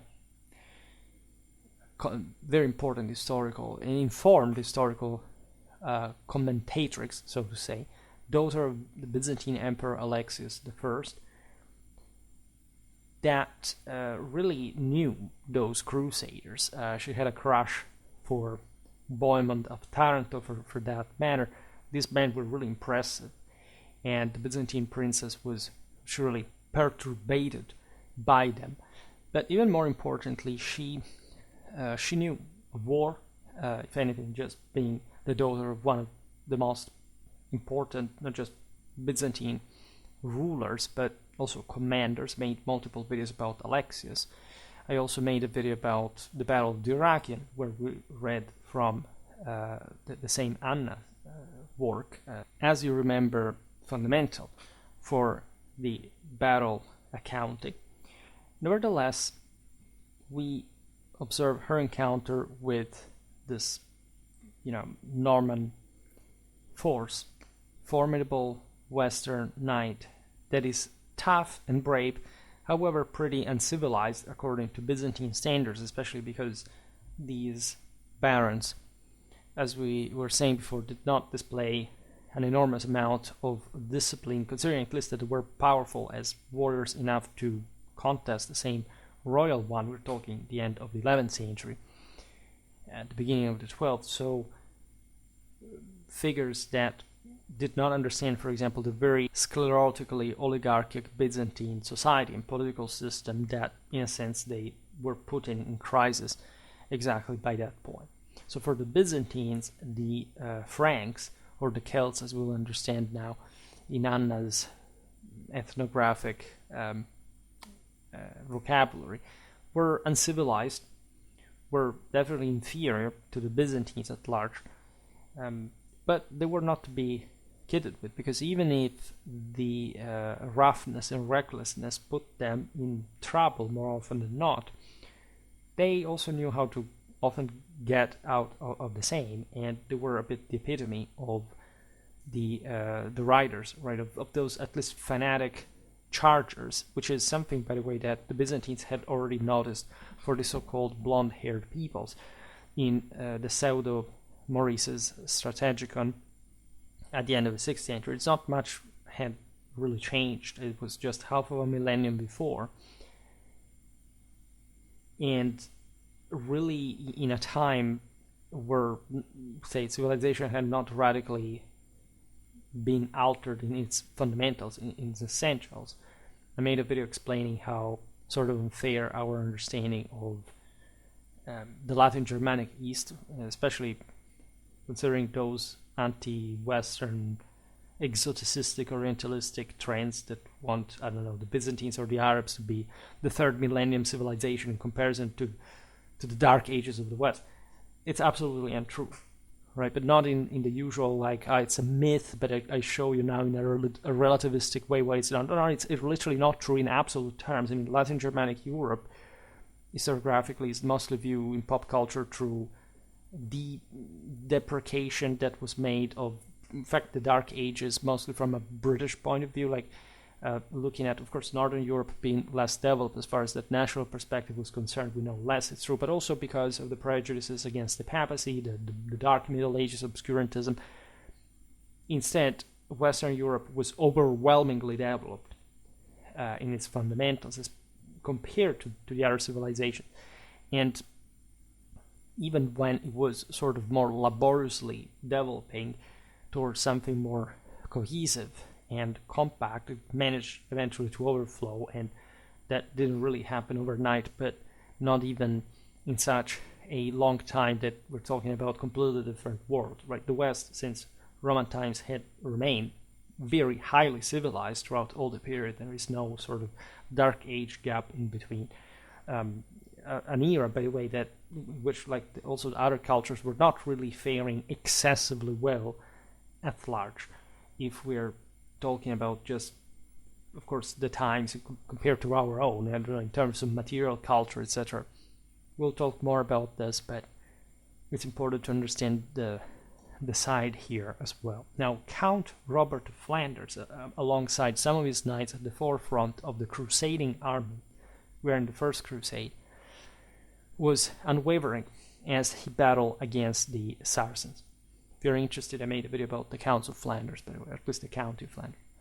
And yet, recalling the moment, Anna had to justify her father's delay in aiding the Western Knights following the capture of Antioch in 1098, city that had been promised, in fact, to the Byzantines, right? As the Franks should have simply handed it to them once they were conquered. The Byzantine princess made a general statement regarding the strategies and tactics of the Crusaders, referred to by her as the Celts. Why the Celts? Well, because the Byzantines, as you know, were pretty traditionalistically classicistic, to say the least. And they reason in these terms: if the Romans that were the greatest people ever, and that the Byzantines themselves thought to be, in a world that had to be, again, mirroring the high perennial reality, that this earthly dimension could not change. So if in classical antiquity the Celts inhabited Gaul, or places like Belgium, where Count Robert came from, these had to be the Celts, all right? There were other names. There were the Franks, the Latins, depending on what kind of the emphasis you wanted to stress. Anna was very highly educated. She was very intelligent and very, very cultured. So she shows off a bit in a typical Byzantine way. And she had a lot of ambitions, as you know, also for what she tried to do later in her political life. And she called these guys the Celts, which was also a way a bit to mock them, right? Because, of course, she was perfectly aware that these were not Celts, and that this constituted some kind of snobbery that basically allowed the Byzantines to treat them as they wanted, even in terms of name. Naturally, they would have talked in different ways with one another. In any case, they were also not too much cooperative, as a bit like the entire Crusade history shows. But let's read Anna, because it's always a pleasure to do so. Now, the Celtic people are independent and dislike seeking counsel. They struggle with military discipline and strategic execution. When combat arises, a furious energy overtakes them, rendering them formidable, both among common soldiers and leaders. They charge into enemy lines with unstoppable force as soon as the opponent gives way even slightly. However, if the enemy employs effective ambushes, drawing on necessary military wisdom, and following warfare in protocols, their courage quickly dissipates into despair. In essence, the Celts are unbeatable in the initial assault, but can be overcome afterwards due to the weight of their arms and armor, coupled with their impulsive dispositions, leading to reckless actions. There are a bit of cliches, but in part, it's correct. So the Celtic people are independent and dislike seeking counsel because, again, the Byzantines were judging this sort of relative baronial egalitarianism with princes and even kings as a bit weird compared to their Sebastocratic view of society and politics. There are episodes in which, again, the Franks mock the Byzantine emperor, said, why does he have to tower over everybody, over that throne? I want to sit on that myself, like those kind of things at the court of Constantinople during these sort of crusading meetings, let's put it in this way, unfortunate meetings. So because, as you know, these crusaders didn't simply arrive peacefully. They always tried to seize control different parts, and the Byzantines would want mostly them to pass the straits and mostly trying to sabotage them while they were fighting against the same Saracens, but at the same time also trying to get something out of their reconquest. They struggled with military discipline and strategic execution. This is a bit excessive. The Byzantines were a bit fixated with this aforementioned Hellenic Thucydidean almost notion of the fact that warfare had to be just like a clockwork-like calibrated system of, in fact, Byzantinistic sophistications. But we know very well, of course, from battles of the year, I also covered Hastings, the same victory that the Siculo-Normans scored over the Byzantines at Dyrrhachium, that Anna documents in her lifetime, show that these people had a hell of a discipline and strategic execution. All right, you just can't handle yourself in that way if you don't. Anna says when combat arises, a furious energy overtakes them. So that's the kind of berserk mode that we were talking about before, reading in the Chanson de Geste and the troubadouric literature. This is that, remember the Jovencel and Bertrand, like it's both things. Like this excitement is not a blind fury. I made an entire video about the Indo-European sacred fury. It is just apparent fury. Consider that what the Romans called virtus is also what they called furor for example, the Germans, the Gauls. And it technically meant the same thing.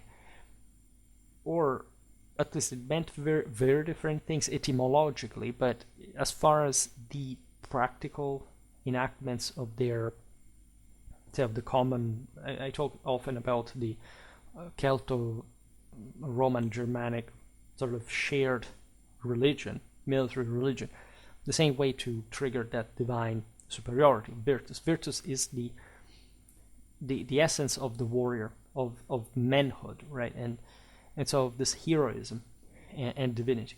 Furor has to do with the Furies that are these chthonic deities that are the same, however, untransfigured black dark soul within you that you must evoke to summon in combat in the moment of death to win over death, right? In the moment of greatest peril to surpass that and win and defeat your metaphysical, your physical boundaries, right? So that's very important.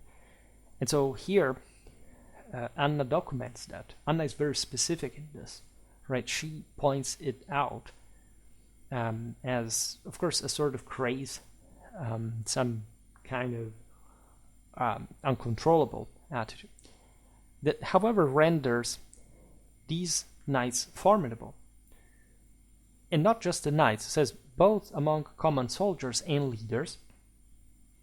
Here can be interpreted in different ways, but don't think that infantries were just meek, right? The West, the Latin Germanic world, was sort of much more militarized down the line than the Byzantine one, right?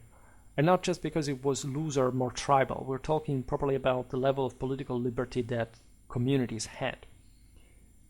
Think about, I don't know, the Italian communes, or think even just about, I don't know, how Europe historically was compared to the Hellenic world in the continental hinterland.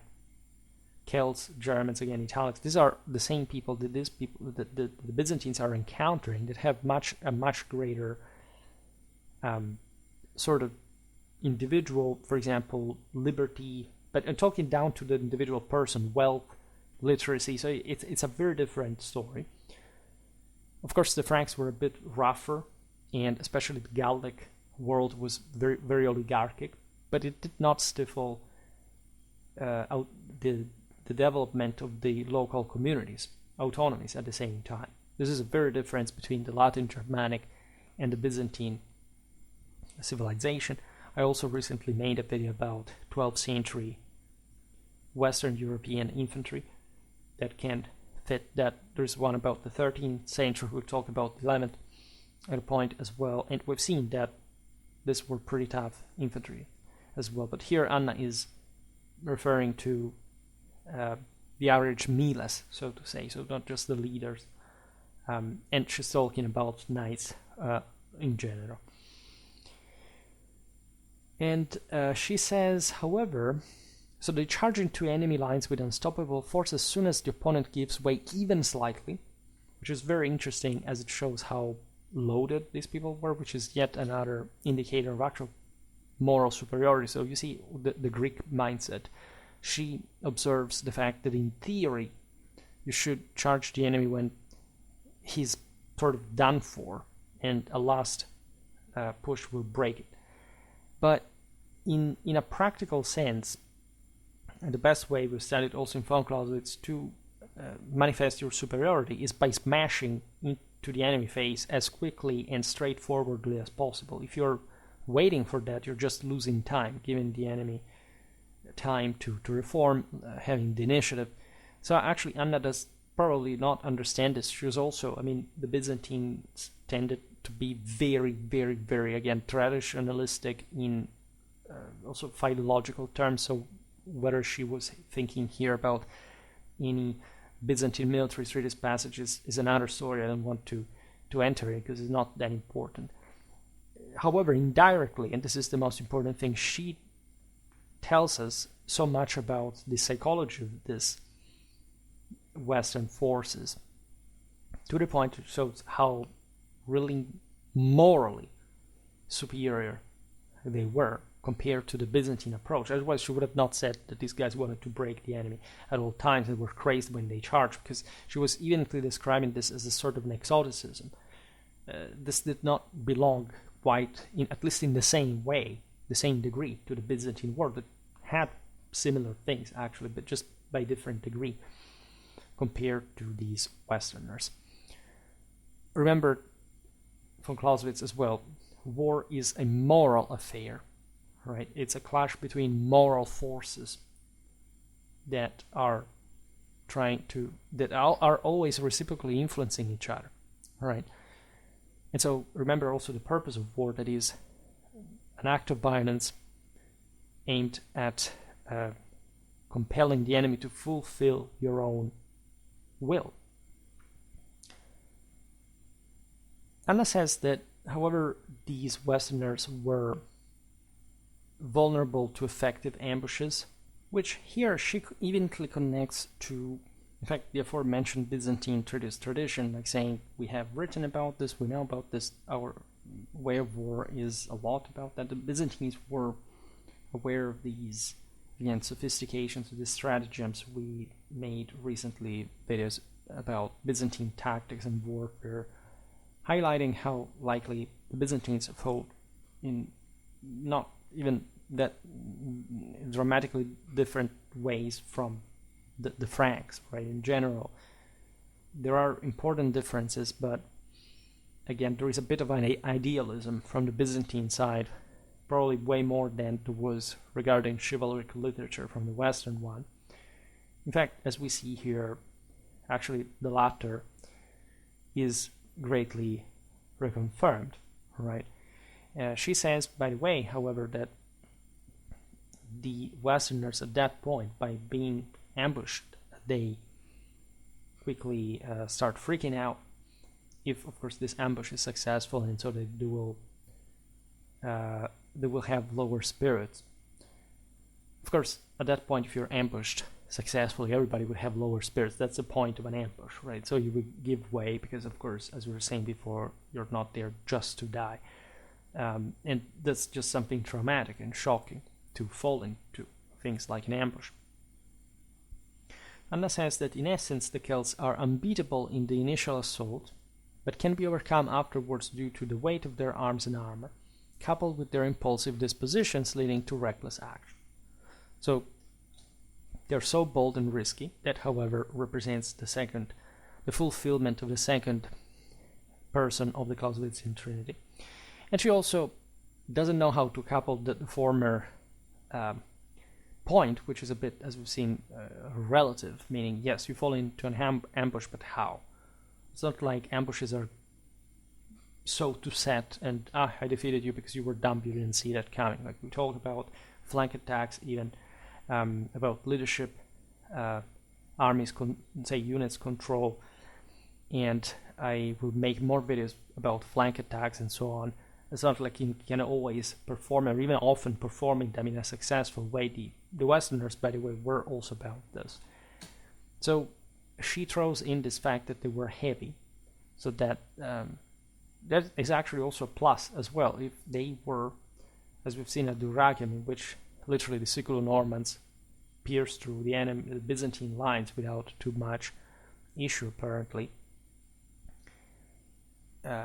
That's a plus. That's positive. Yes, they're going to stay there a bit beaten by projectiles, etc. But since the Byzantines could not oppose an equally heavy force of that size, they had to recur to these hit and run tactics that, however, ipso facto demonstrate that they didn't have the force to simply crush and smash them. So that at that point, the great challenge was, as we were saying before, maintaining cohesion, waiting for the right moment to charge, which is extremely difficult to do as a leader, when at least to decide when to do as a leader, as you have all these barons that think that they know better. They're trying to escape your own power concentration, and so on.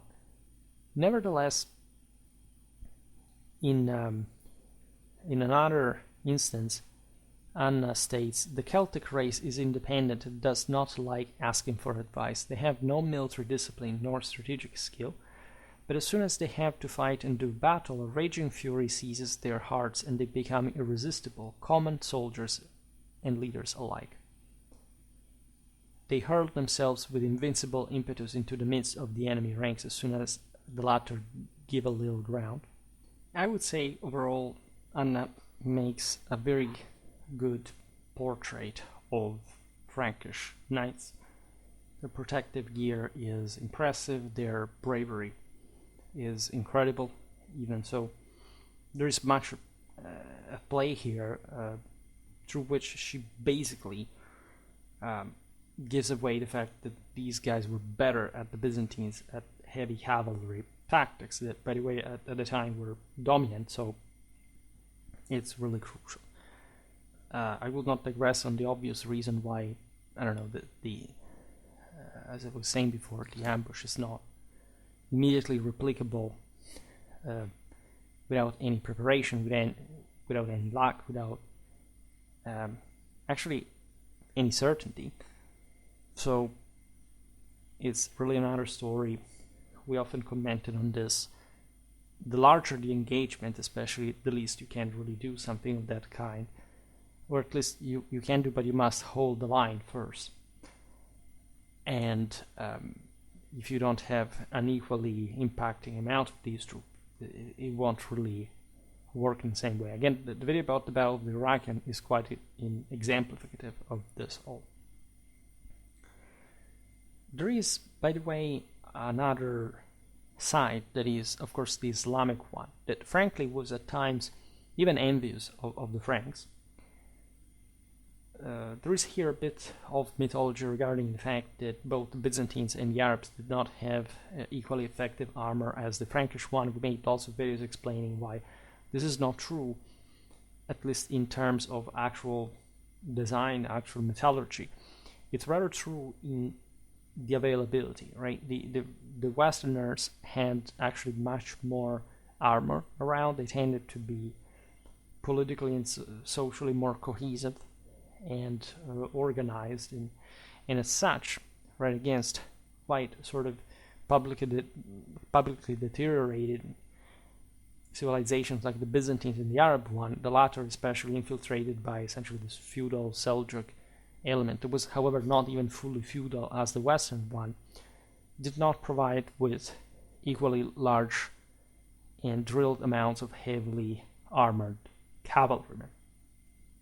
It's not like heavy cavalry did not have a problem. It's not like battles weren't pretty balanced overall, regardless of these differences. But at large, if you read these very sources, you realize that there is a gap, there is some kind of recognition, if anything, considering the centrality of the knight that was definitely there also for the Arabs, for the Byzantines, for the Turks, right? It's not there is no doubt. The better warrior was the Western one. Now, when confronted by the heavily armored knights of the Franks, the Muslims would not retreat, but as you know, they had a great deal of combined arms tactics with much larger amounts of lighter cavalry. I made some videos also busting a bit the notion that the Western mounts were unfit to chase, for example, the lighter horsemen. I have lots of examples, both in Outremer and during the Reconquista at different times as well, of the fact that the Western mounts were capable of chasing, reaching, and overwhelming the enemy ones. This is true from quite a long time, frankly. This is true even about the Celtiberian horsemen against the Berber ones during the time of the Punic Wars. We should come back on that as well, because it is tendentially true that the heavier the cavalry, especially the larger the units and the least chasing, of course, it is. But if you can't hold your ground against this heavy cavalry, also you are actually losing more. And all those hails of arrows from the Saracens, frankly, were aiming at softening up the enemy as the only mean, fundamentally, of being able to take them on in hand-to-hand combat towards the end of the battle with the fewer heavily armored elements that the Muslims had compared to the Westerners. There are many examples of this that we will cover in some detail at other times, but for example, at the famous Battle of Arsuf, masterpiece of Richard of England, and in fact one of the best examples of Western cavalry and infantry, especially missile, but not only interaction. The Ayyubids were deterred from further resistance in open battle after just 3 charges from the Crusaders, effectively ending their efforts for the rest of that campaign. And the masterpiece of that battle was also synchronizing these charges so that the various chunks would not be cut off in an incredibly difficult situation, terrible environment, pressured by the enemies. Think about the difficulties of maintaining contacts, communication across the battle line. So, plus with this rivalry competition between the various fighters, I made a video about Conrad de Montferrat, for that matter, at least in relation with Richard in general. As you know, that was the degree of the problems of these feuds emerging in the same kingdom of Jerusalem and the other Crusader states. Now, fear of death, mutilation, and injury is a very important tactical challenge in itself, right? There is, at the end of the day, a fear to minimize, a fear to fall prey of these retaliations, especially when the other side really hates you. So the main objective is securing victory, and in this sense also, however, doing it at a reasonable cost, minimizing losses, and especially trying, this is always the tension we're talking about before, and why, in a strategic sense, that heavy cavalry charges were so resolutive from the Western side. Because they were the highest gamble. So that they failed more, right? If they let's say, in the interest of the charge itself. So immediately you were exposed to the risk of death. But if they succeeded more, right? So the notion of just waiting, giving the enemy the time to reform itself, is a form of weakness. And in order to win, you must gamble the highest. That's how the mechanism works. And to triumph over the enemy, soldiers must confront their intrinsic fears. Exactly for this dynamic, regardless of personal anxiety, carrying out their leader's commands. As we were saying before, it's not even a matter of courage, but of determination, choosing the right moment. It's typical of the younger and trained knights, like it happened in the Battle of Zunta, one of the few Carolingian defeats against the Saxons, like the two simply give free reins and charge at full gallop to literally vent anxiety, because you can't do that when you're anxious. And so it has nothing to do with courage. Again, courage is important, is normally one of the fundamental ingredients of military success, but it's incredibly easy to get. And at a high sort of military historical level, the problem is, in terms of the art of war, the problem is not being courageous, but knowing how to tame that courage, to discipline it, to channel it in the right direction, moment, etc. Because otherwise it's lost. It's just, you're dumb, right? You get yourself killed. What have you proven, really? And according to the Imperial Catholic tradition, you do not go to heaven like that, right? That's not a heroic death. It doesn't achieve anything.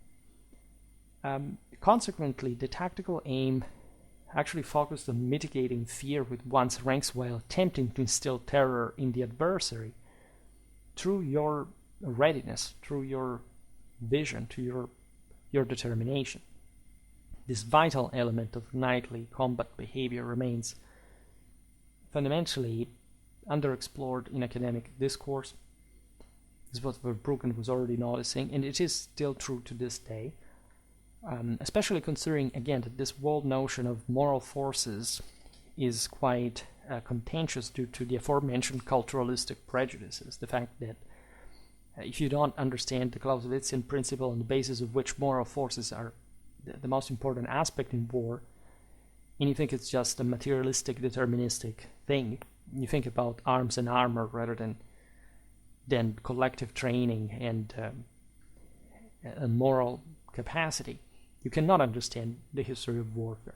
Also, moral forces cannot be quantified. There's not the, again, scientistic attitude of, I will just fix myself on the ground on firm basis, and as a consequence you will go nowhere because you're not capable of inquiring that level of moral force by developing a more unprejudiced, as repeated, as necessarily diachronic and comparative study of the sources, right?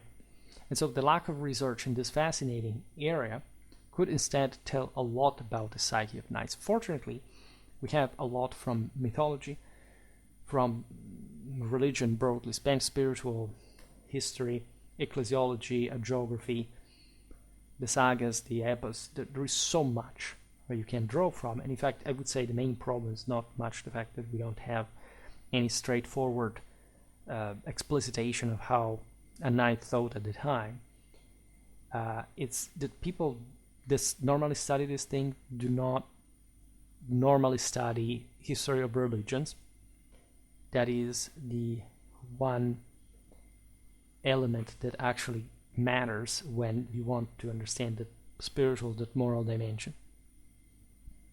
And so people will stop often for this reason to this sort of, yeah, medieval knights were brave, they were cool, but again, how did it work?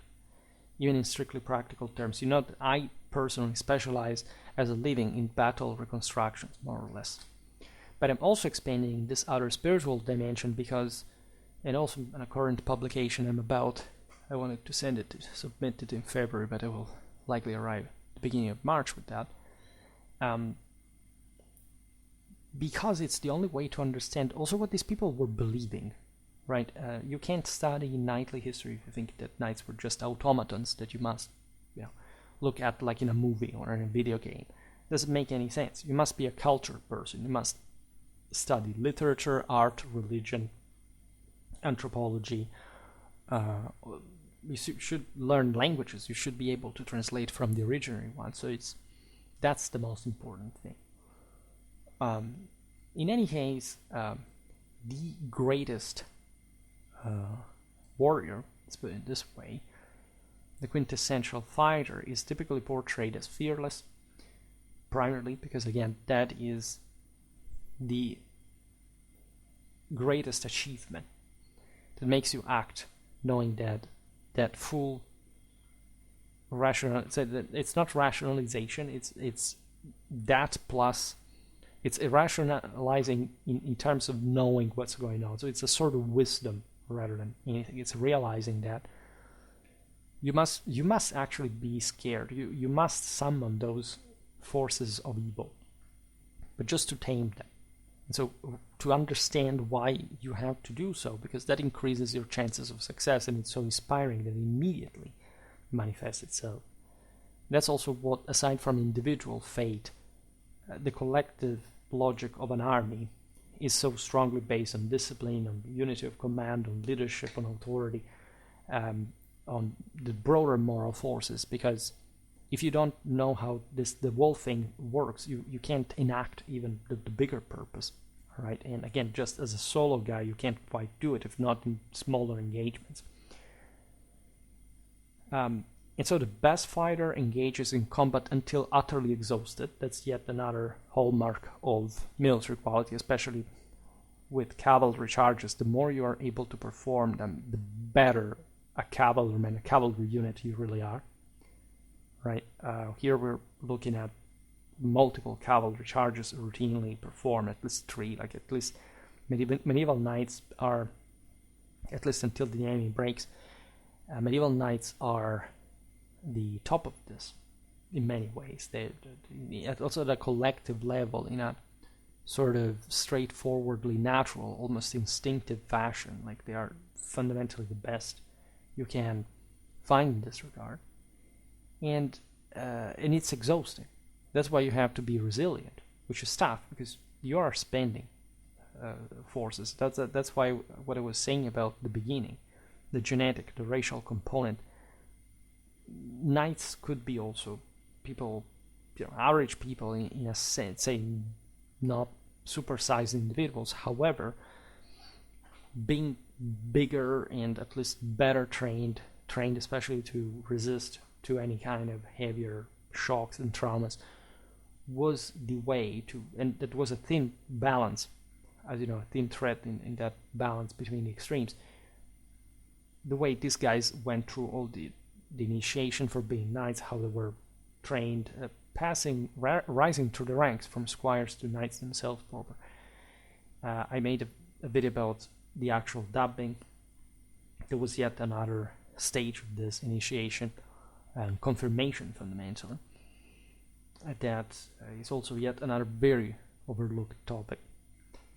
And so if you manage to continue fighting until the last enemy had fallen on the blood-stained battlefield that you would have contributed to render that, you would be the celebrated, right, as the last one, the one that really fights till the end, because that was the ultimate purpose, right? Then, of course, the bigger the army, the greater the forces agitating within it, and so there is a capacity to inspire, but also to be overwhelmed, hence a rout, etc. I will make a video complementary to this, explaining how, like, all the safety measures were enacted to, in fact, contain the damage of such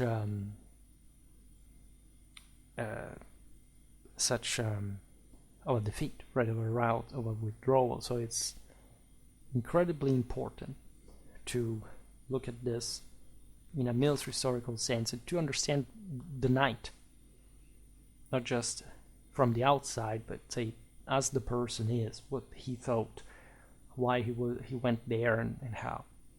This is incredibly important. It is fundamentally important. I was glad to discuss this. Of course, these are, as you understand, crucial topics. We have really so much to cover. We haven't even begun.